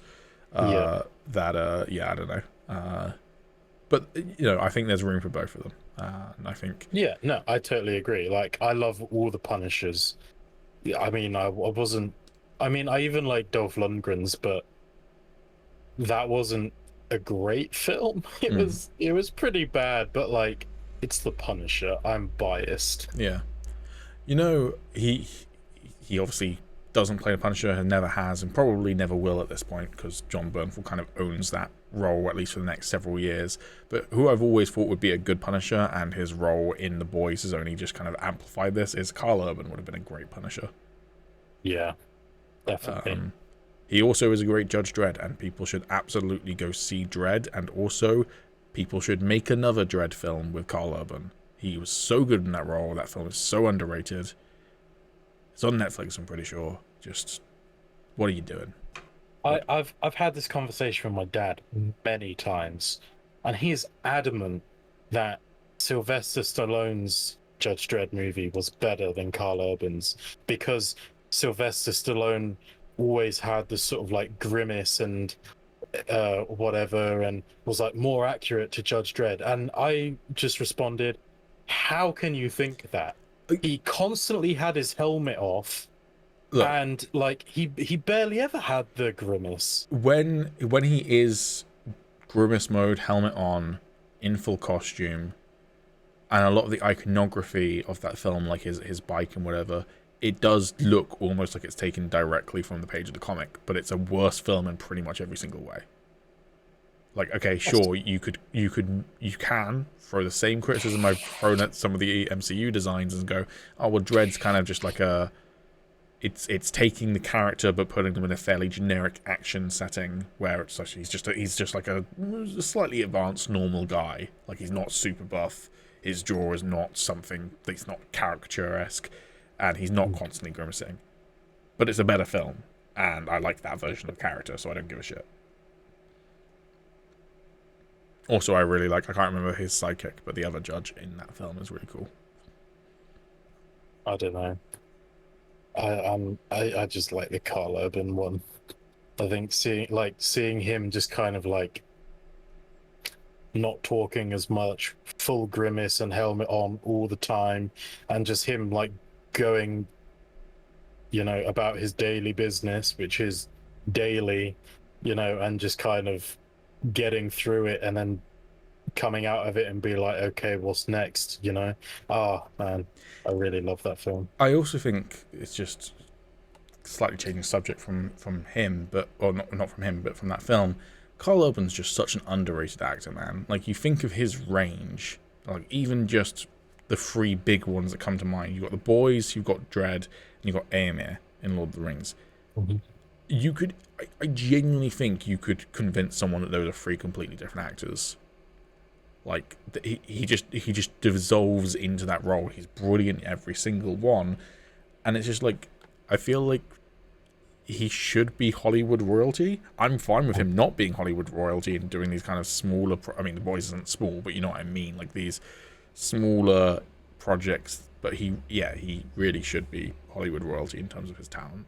But, for sure. But then if he was, then maybe we wouldn't get him in The Boys. So. Yeah, I think he's definitely one of the best actors in the current era. Yeah. All right.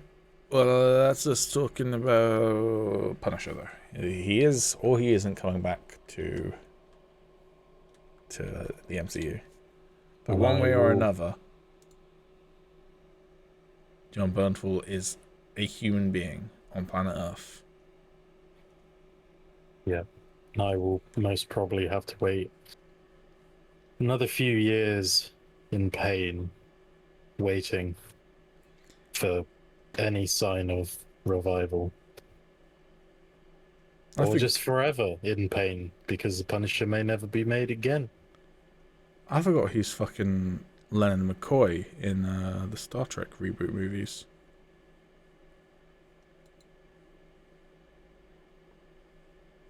I'm sorry, what? Do you want to know what else Karl Urban is? What?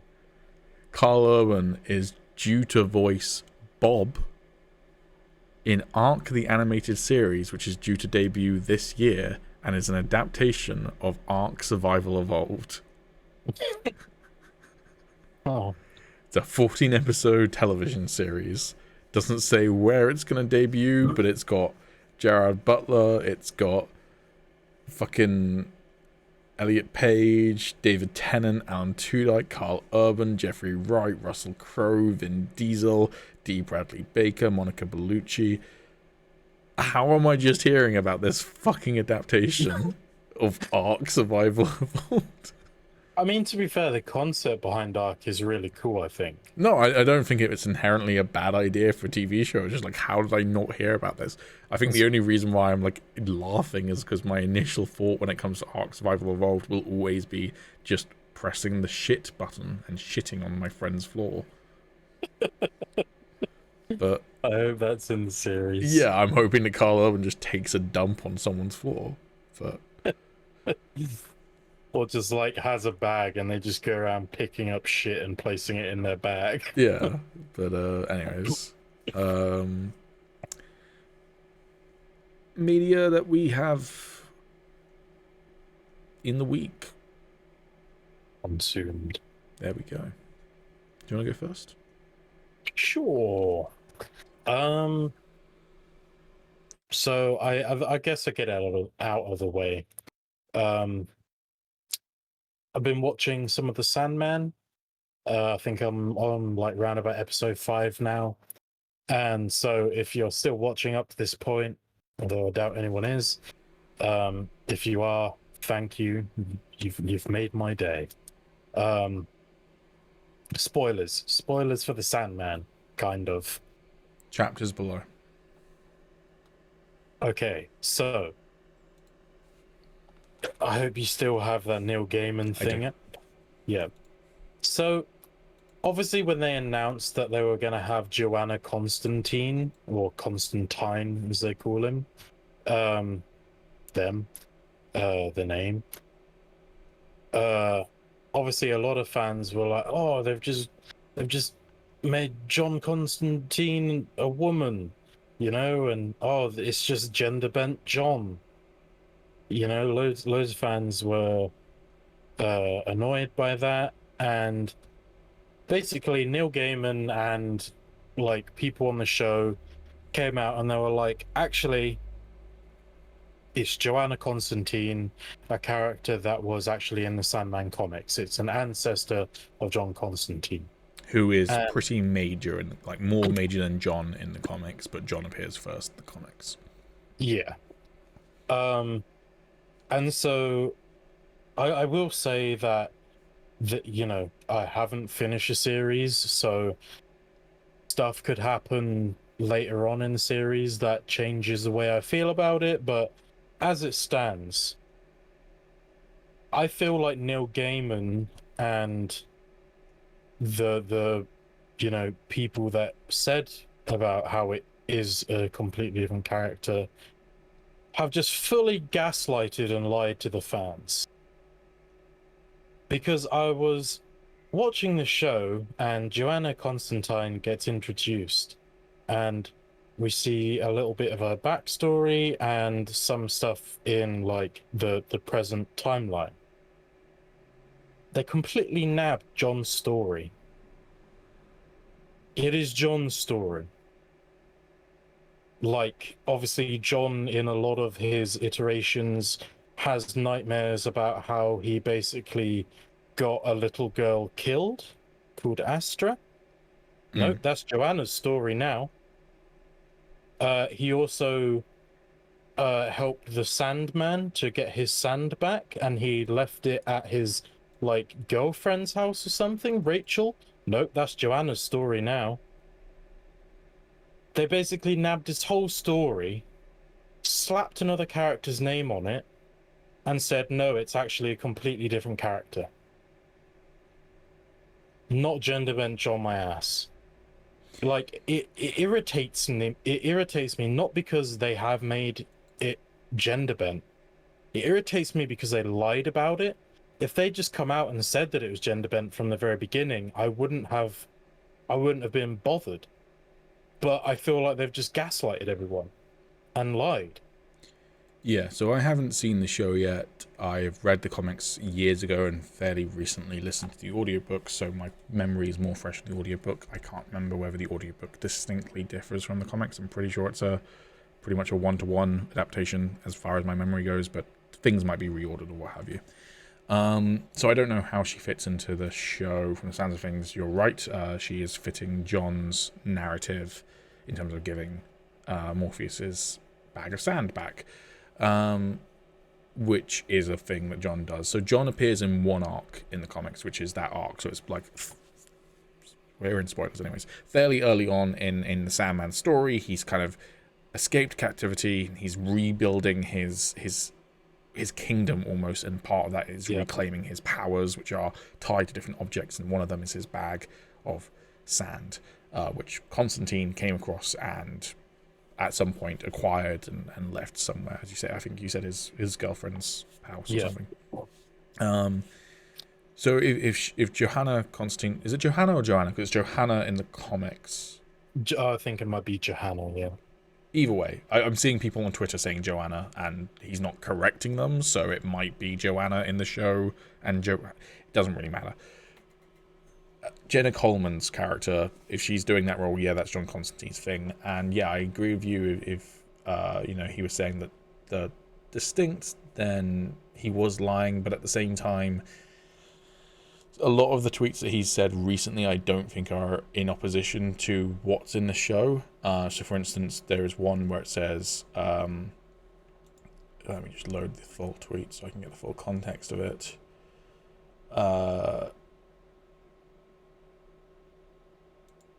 Okay, this is a whole thread. So someone said in response to a Neil Gaiman tweet, as someone who read Sandman and Hellblazer religiously in the 90s, that felt weird, in response to a clip of Jenna Coleman as Constantine. However, I also saw this like an hour after a conversation with my daughter about how Nick Fury was created as a white guy, but is now synonymous with Samuel L. Jackson, to think I'm okay with it. Someone else then responded, the thing is, she's not meant to be the Hellblazer stand-in, she's a Constantine, member of the family. If she can embody the laughing magician lineage, she's all good. Neil Gaiman responded to that, saying, that's the point for me completely. She's not a gender swap John, she's another Constantine. And then someone else responded to that. Also, isn't John only in one arc in Sandman, while Joanna is in a few, and they are much more integral to the plot? Doesn't it make sense to just have one Constantine in the show? To which Neil Gaiman said, that was our thinking on the production, yes. So look, if it's to try and make it a little bit more streamlined and just combine Joanna or Johanna Constantine, who's a much more major player in the comics, with John Constantine's role later on, and if they're going to do some kind of wibbly-wobbly, timey-wimey stuff where she's still alive hundreds of years later, or it's a reincarnation or whatever, I'm fine with that, and I'm fine with her taking the narrative function of John Constantine. But if her personality is just John Constantine, that is a little bit weird, but then they've done that with some of the other characters. Some of the other characters are different races, some of them are different genders. I don't really care, as long as it's good. But, yeah, look, if you feel gaslit, I'm not going to kind of try and invalidate your feelings. But I personally, when they announced it, didn't really care much. I would have loved to see a live-action John Constantine. But I also understand that that's actually a point. Does the show,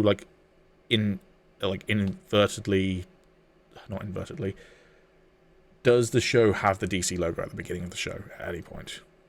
No. I didn't think it did because I haven't seen it in any of the trailers. Sandman is a DC property, but it's DC Vertigo is what it was published under, so it's kind of like over to one side. It's never going to be part of the DC EU or anything like that. So it might be that Warner Brothers just went, could you not use John Constantine? Which is what I think is quite likely, to be honest with you. As much as I would have loved to see Matt Ryan in the Sandman show, I think that would have been awesome. Or Taron Egerton, who played him in the audiobook, he did a great job as well.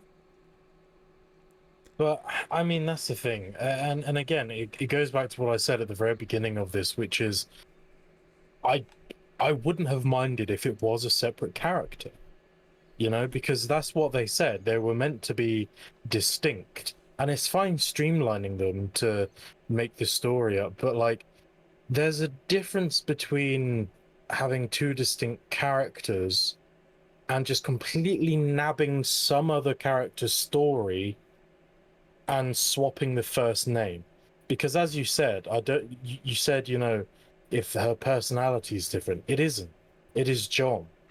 She is basically playing John, except without the chain smoking. But that's it. But Johanna in the comics is not that far from John either. She's just back in time a couple hundred years. Okay, so just change a little bit of the story to make it so that it isn't all of John's, stuff.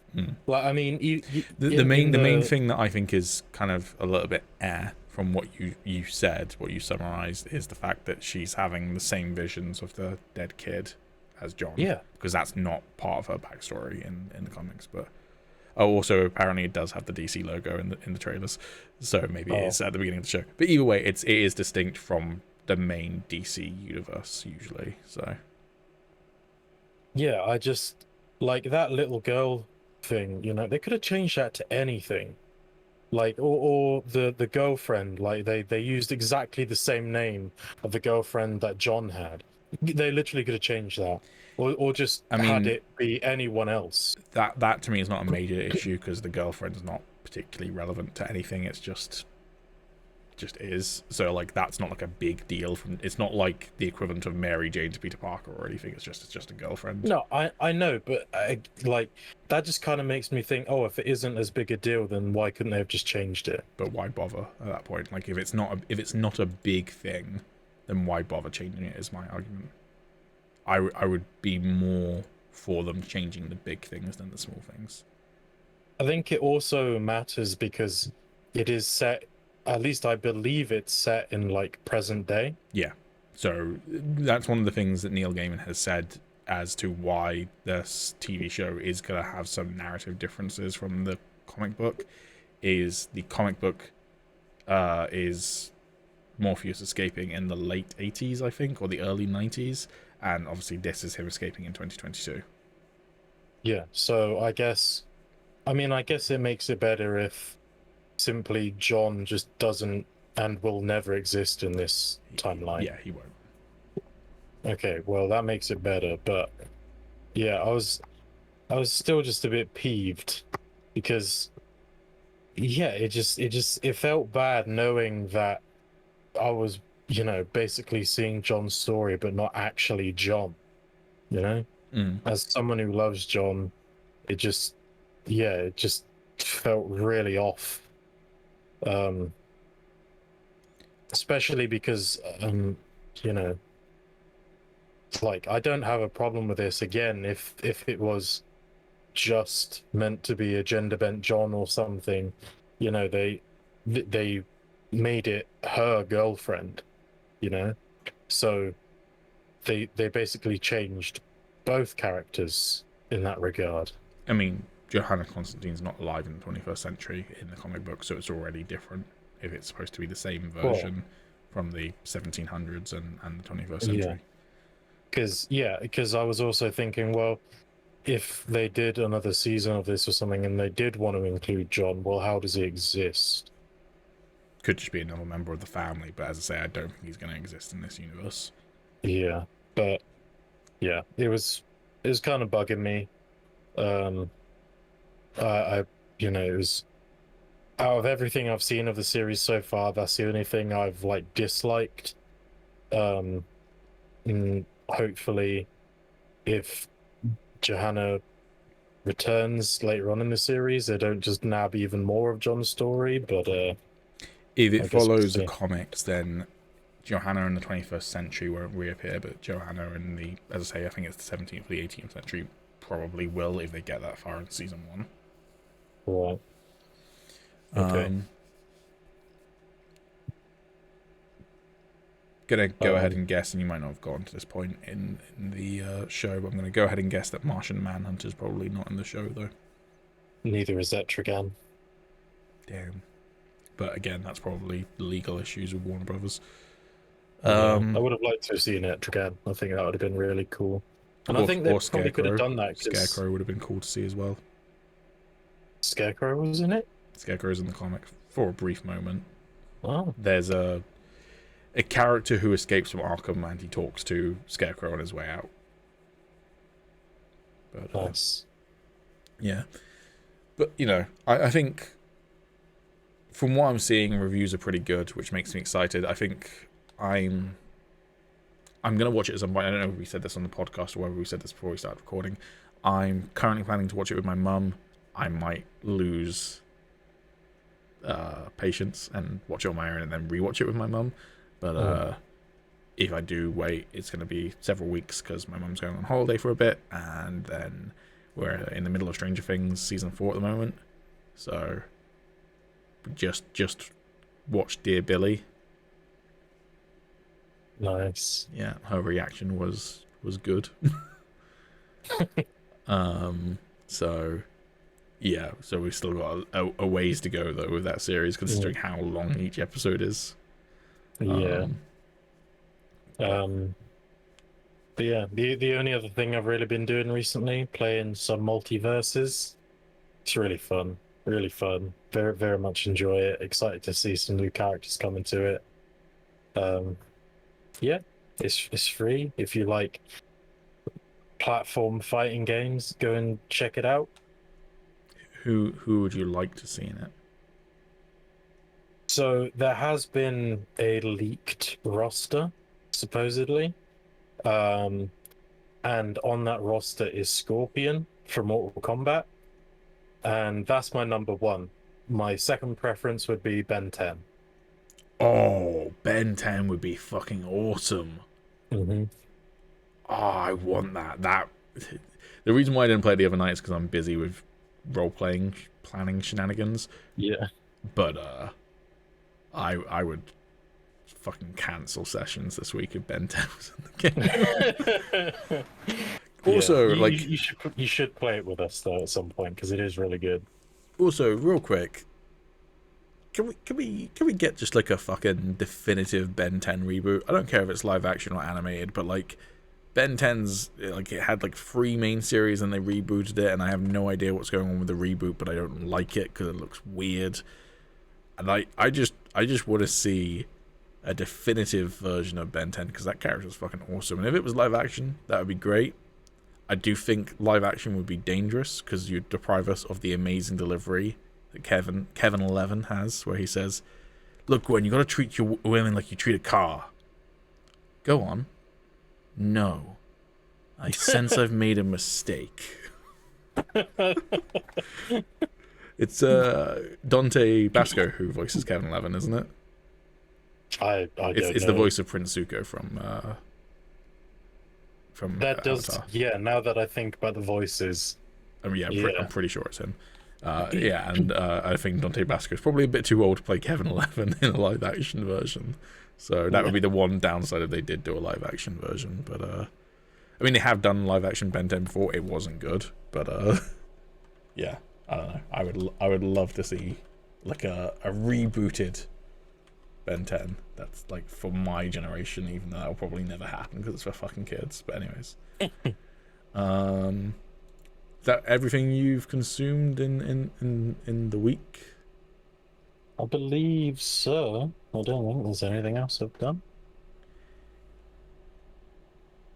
He wasn't ever voiced by Dante Basco. What? Oh.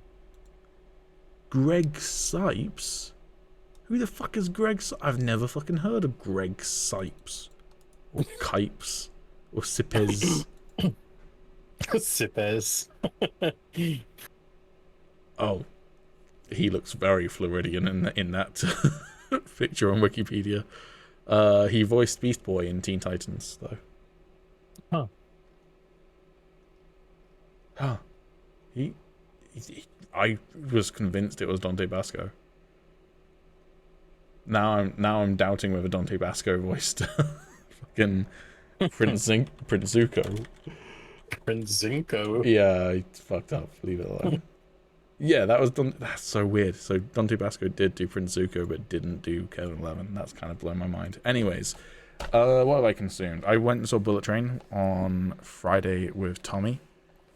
It was good. It was a fun time. I don't get really why it's gotten such a mixed reaction by critics. I don't know if it's them expecting something different to what it is. It's a stylistic comedy film. It's kind of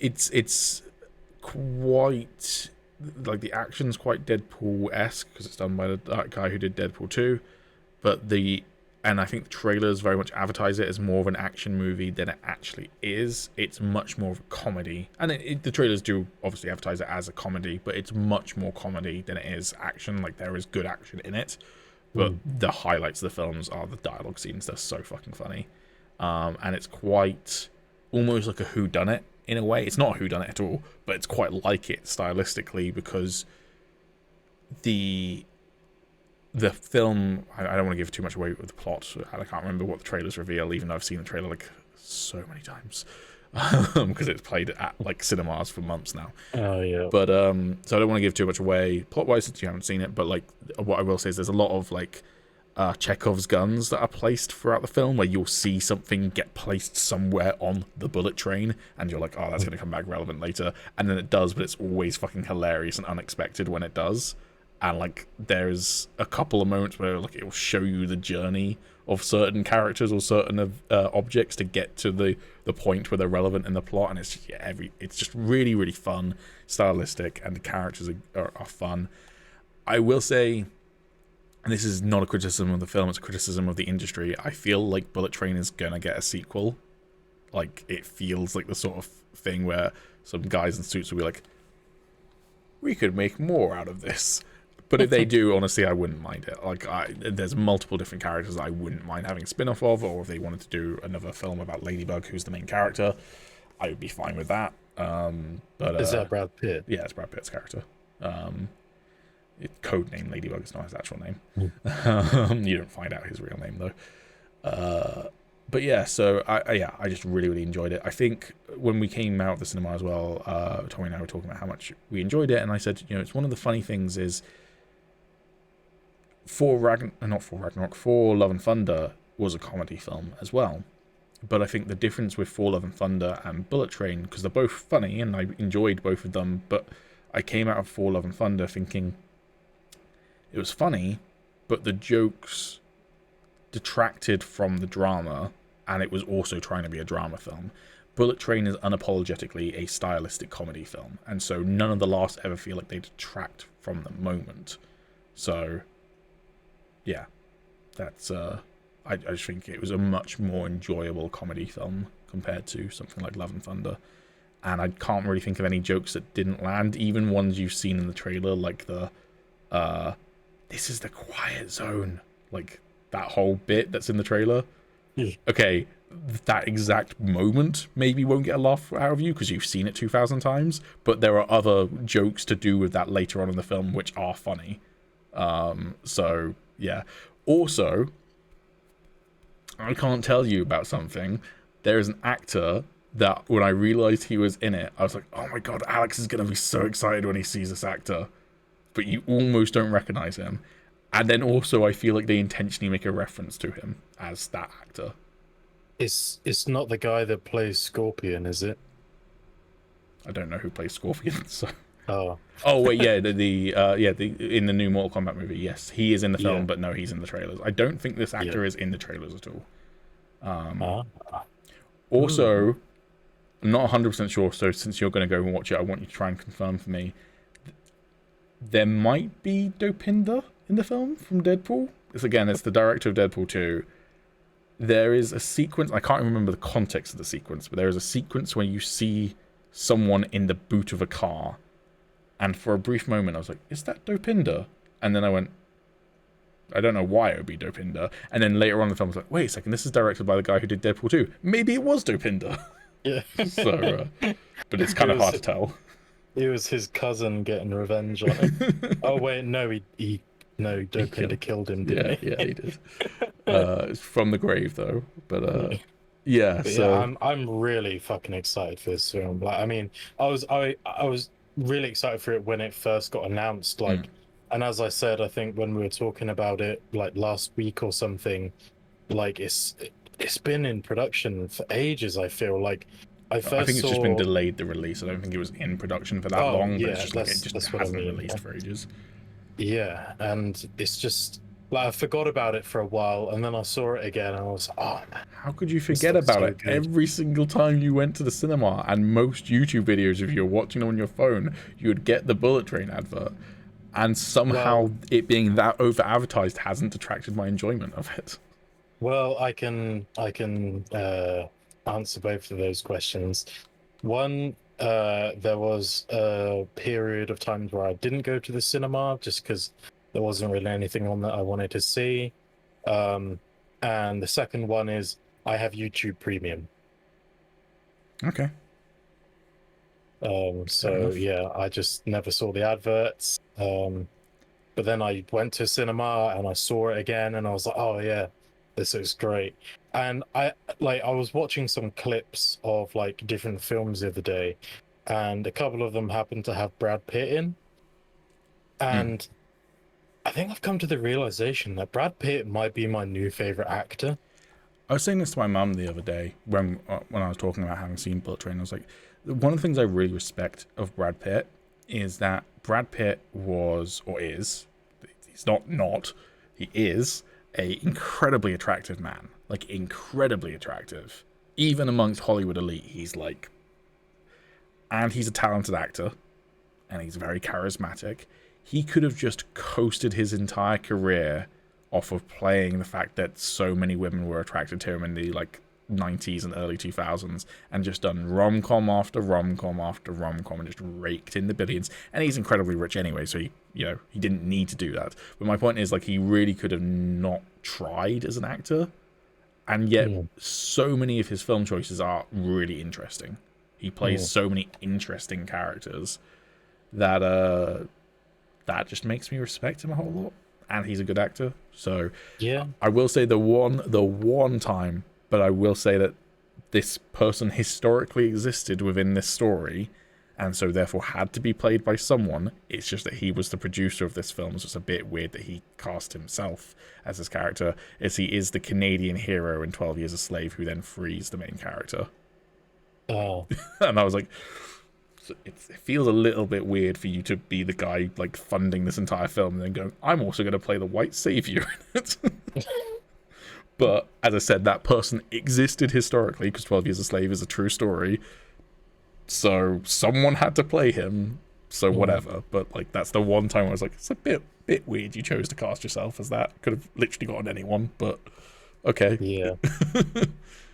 But I mean, like, I think still my favorite role of his is in Inglorious Bastards. I think he just, man, every time he's on screen, I just can't help but cracking up.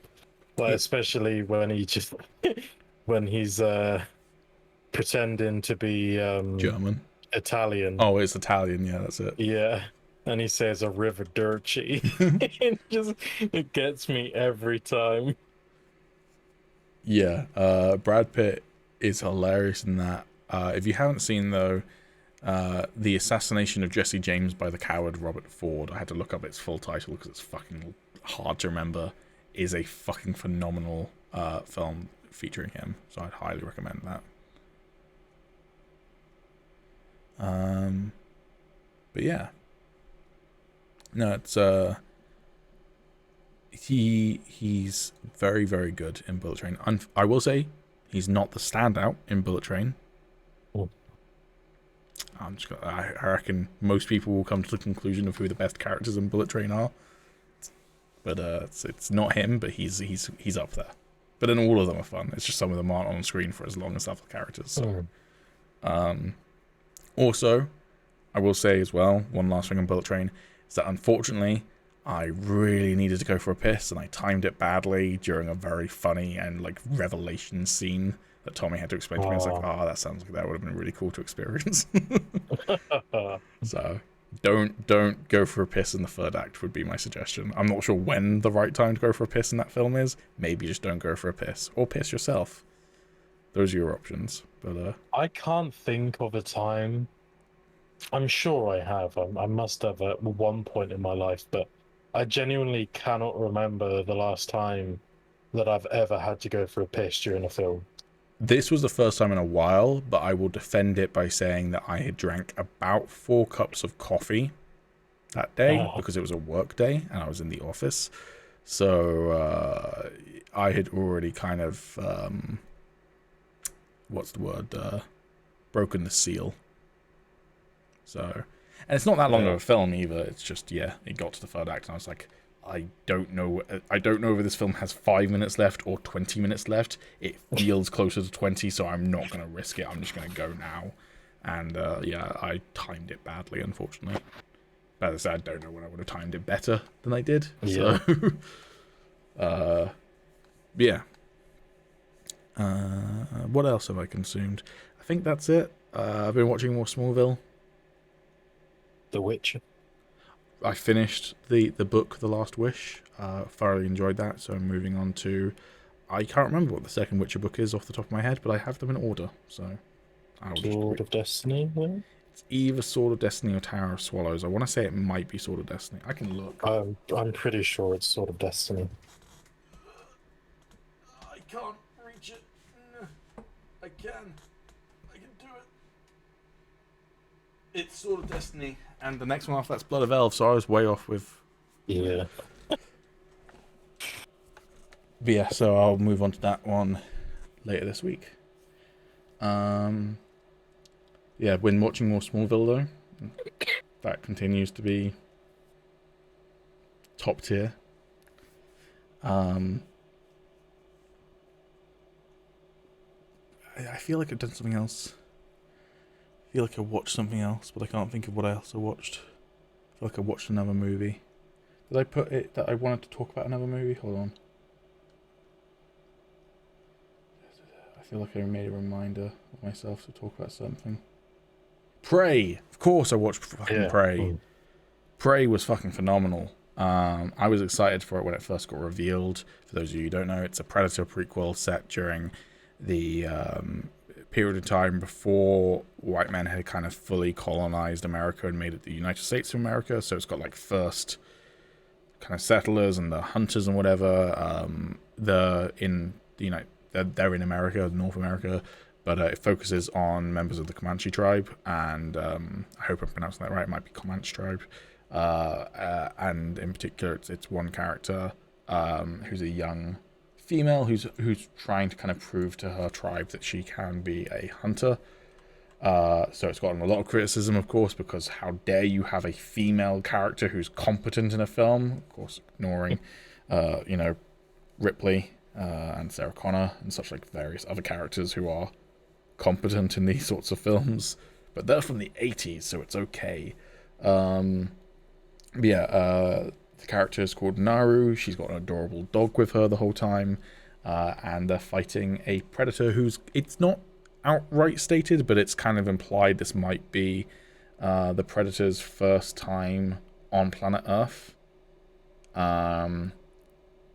They've got more primitive equipment than Predators in later films anyway, so either way, like, it's early on for them as well in terms of technology.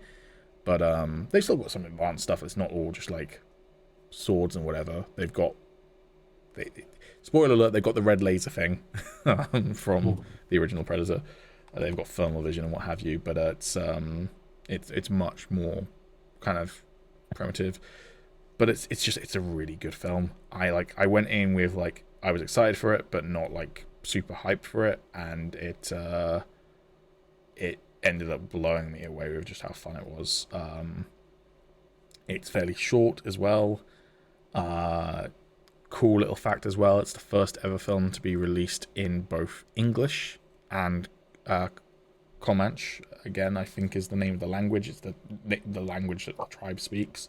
So like they dubbed over it in the Comanche language. The one thing I will say is a little bit of a shame is I thought the marketing for this film was really, really good, but you don't really see the Predator a lot in the marketing, particularly with its first reveal in the trailer. You do see it a little bit more in the film. The reason why you see it and how you see it is fucking cool, so I'm not going to complain about that. But then I read up that the director wanted to market the film without making any references to it being part of the Predator franchise, and then have people watch it and be like, holy shit, this is a Predator film. And that sounds so fucking cool, but Fox, before they got bought by Disney, just went, oh yeah, we're making a Predator prequel, it's called Prey. And he went, alright then, it's just, the news is out, yeah, we're making a Predator film. So... Wow. But yeah, no, I would highly recommend it. It's on Disney Plus if you're in the UK. It's on Hulu if you're American or potentially other regions, but we don't have Hulu in the UK. So it's Disney Plus in the UK, so it's quite possible you're already paying for a subscription service that has it. Go check it out. It's like an hour and 40 minutes. Good fun. My favourite Predator film since Predator. There is one more thing that I remembered that I wanted to talk about for this segment. Okay. So, and full disclaimer, this isn't meant for adults. It's very clearly not meant for adults. But I was curious and I wanted something to watch earlier while I was eating my lunch. So I went onto Netflix and I saw that there is a new Teenage Mutant Ninja Turtles animated movie. And I was like, I like Teenage Mutant Ninja Turtles. Might as well give this a watch. So, long story short, I turned it off after 10 minutes. Because the characters just, like, they don't feel like the characters. Obviously, there's been kind of like a, like the characters over the generations have pretty much stayed the same. You know, they've had the same sort of personalities and I guess roles in which they play in the group. So you know, you have Leonardo, who is the sensible leader. You have Raphael, who is just kind of like angry all the time and wants to hurt people. You know, you have Donatello, who is all into his tech and stuff. He's very much about logic. And Michelangelo, who's the goofball who, you know, wants to go skateboards and do a cowabunga and just eats pizza constantly and shit. Exactly what Pete's doing. You know, they are the staple personalities and sort of like identities of these characters. And in this movie, well, to begin with, they all have mystical powers, which lets them do some strange things. Like Leonardo can use his swords to like open portals and teleport.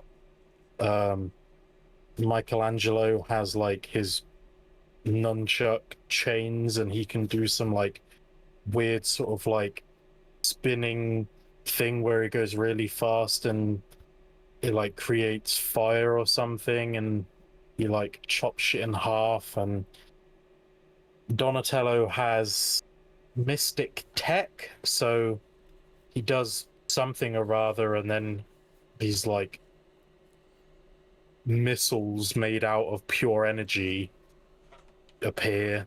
And Raphael just basically has like a like avatar mode where he gets like this big sort of like energy like suit around him, I guess. You think about like Green Lantern, he puts like the green sort of armor around himself. It's that basically. Really strange. Never seen anything like that before in TMNT, but you know, I was like, okay, it's a different telling of them. Like, it's cool if they want to give them mystical powers, whatever, I'm down. But the thing that I can't get over is that they've changed the identities and like personalities of them. And Leonardo, especially, is the one that I have the biggest problem with, is that he is, and maybe this changes throughout the film. I don't know, because I was just like, this is crap. Like, it's not the TMNT I know. So I didn't finish it. But he isn't a leader. He's just constantly fucking around. He's just like making quips the whole time. He's basically being the goofball when it should be Michelangelo. Michelangelo is also goofy, but he's basically Leonardo's yes man. And Leonardo is voiced by Ben Schwartz. Now, I love Ben Schwartz to death. I think he's hilarious. I think most of what I've seen him in is just being like great, or you know, he has. I thought he was brilliant casting for Sonic. But Leonardo, I don't think he fits at all. I think he would have been perfect for Mikey. Like he fits that vibe completely. And it just really sucked. Like it just completely changed the way that they operated as a team. So much so that it was like Raphael basically telling Leonardo to stop fucking around because they should be being heroes and actually being the sensible one. Whereas Mikey, Donatello, and Leonardo are balancing pizza boxes on their head, trying to climb up the top of a bridge to try and beat a record. I think there's a problem when Raph is being the sensible and logical one. And it just really bugged me. And I was like, I don't like this. I'm turning it off. So yeah, I can't recommend that, but again, didn't finish it, so maybe that changes, but it was just so off kilter for me that it just felt really weird to watch. Well, I did Google it so I could get the title for the description later on. And interestingly, the description of the film, like the synopsis, does say that the film's plot follows Leonardo as he is forced to lead his brothers to save the world from Krang. So it sounds like the hero's journey he would go on is becoming the leader of the Mutant Ninja Turtles. So could make sense for him to not be the leader in the first 10 minutes because he's going to become the leader by the end of the film. That being said, apparently it's also a continuation of the animated television series Rise of the Teenage Mutant Ninja Turtles, which ran for 55 episodes. And so he's only just now becoming the leader. I don't know. I think the only way you can know the answer to that, Alex, is to watch the entire TV show. Yeah, I don't think I'm going to be doing that. I think I'll just I have been meaning to actually like get into TMNT quite for a while now. And I thought, oh, maybe this is a good chance. It's brand new. Like, it's a good chance to hop back in. But if that's the way it's going to be, I'm not sure I'll want to. I might just go back and watch like the old animated show or something. To be fair, though, you are completely wrong about your opinion on this show. Okay, why is that? Because the cast also features Haley Joel Osment as Casey Jones and Rhys Darby as Hypnopotamus. Oh, yeah, I did recognize Rhys Darby.